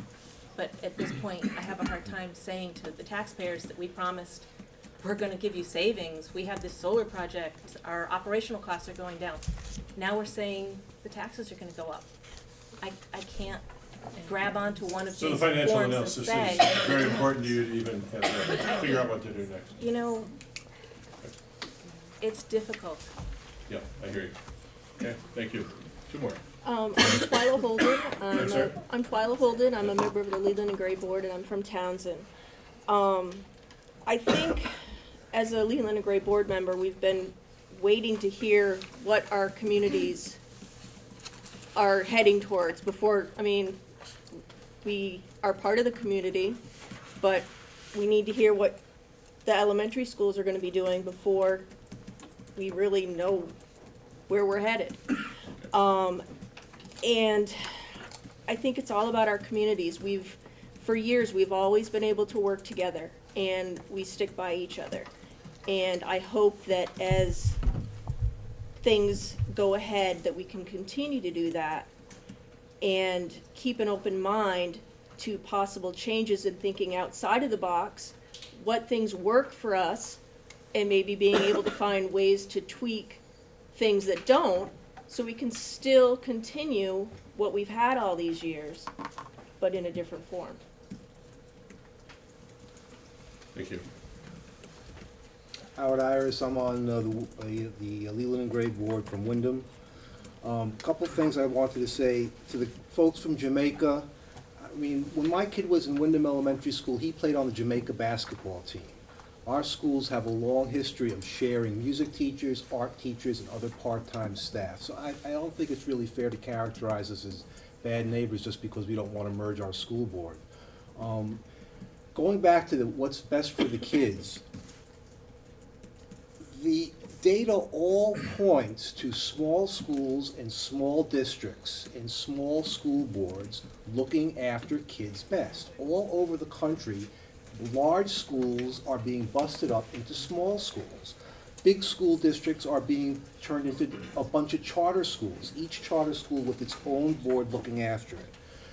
To say that there's going to be some improvement in outcome for our kids by simply merging school boards is magical thinking. There's no data to back up there's any improvement. In fact, there's a lot of data to back up the fact that kids do better in small schools run by small school districts. And we are not the first state to try this. We are one of the last states to try this. Maine has gone through this. Arkansas has gone through this. Kansas has gone through this. You can look at the results of what happens to small towns and small schools and underprivileged kids when you take their schools and you merge them into big schools. Kids get lost. We have one of the top performing school systems in the country with our individual school boards and our community action. I would hate to see that lost as a chasing Act 46. So I'm really hoping that we can use this opportunity to do something positive, to have more joint spending. Let's chip in, let's buy the toilet paper together, let's buy the computers together. We do not have to give up our school boards to do that and to collaborate for our kids. Okay, I am concerned about time. The meeting was 7 to 9. It's time for us to adjourn. So let me just tell you what my sense of this situation is. It's very, I'm a very insightful person. It's very profound. Jamaica and Townsend, by and large, seem to be inclined toward a pre-K to 12 exploration, a study committee working in that direction. And again, remember, nobody who spoke tonight was being expected to say, we're absolutely going there. It's really about the idea of starting down that path. Obviously, the data will inform. It sounds like both Newfane and Brookline, because you're wed, have similar perspective. It sounded like at the heart of your concerns, at least part of the heart of your concern is the financial question of, is it going to end up costing you a whole bunch of money, and will you in fact lose some of the benefits that you got from the work that you did before? That financial analysis is something that can and should be done before we finish this joint process. Not in great detail, but with enough, informative enough to give you a sense of sort of what you're looking at out there. Because obviously we can also easily make assumptions, but you need that data. I'm not sure, let's see, there were two of you from Wyndham.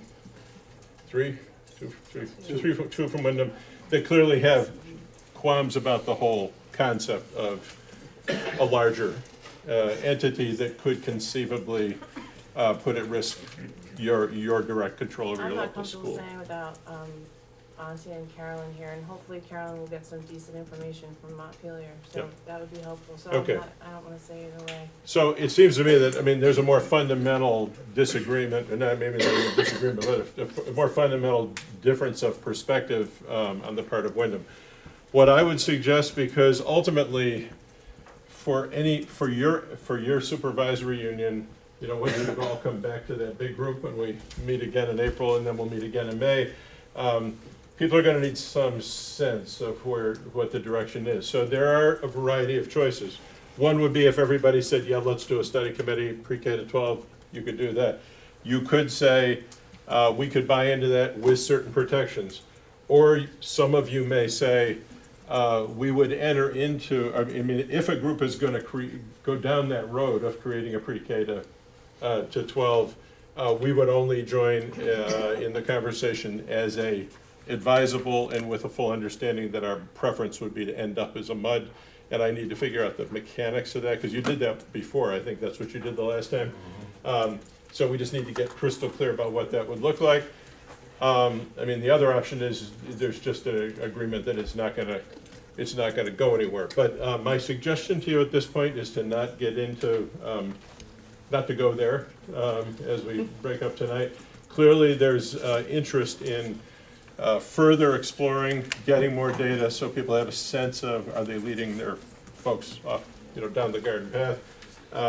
And I would really urge the Wyndham folks to stay open to the conversation, because there is this, I mean, the law did change. There is this law, and it's just important to go into whatever position you take with your eyes wide open.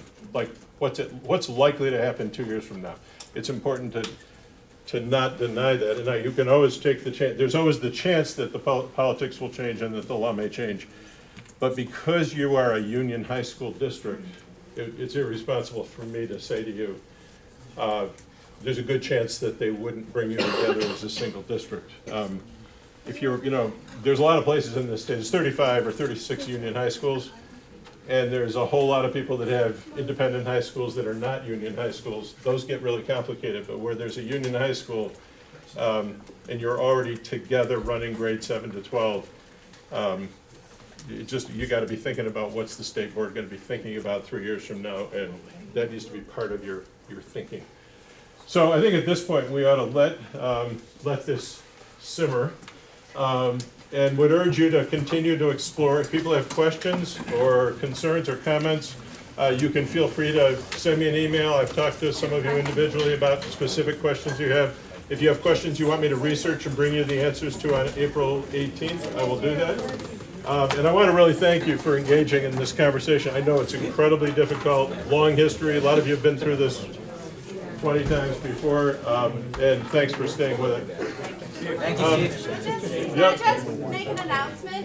On Friday and Saturday in Brattleboro, the Center for Creative Solutions is hosting a convening on equity and excellence in education in Windham County.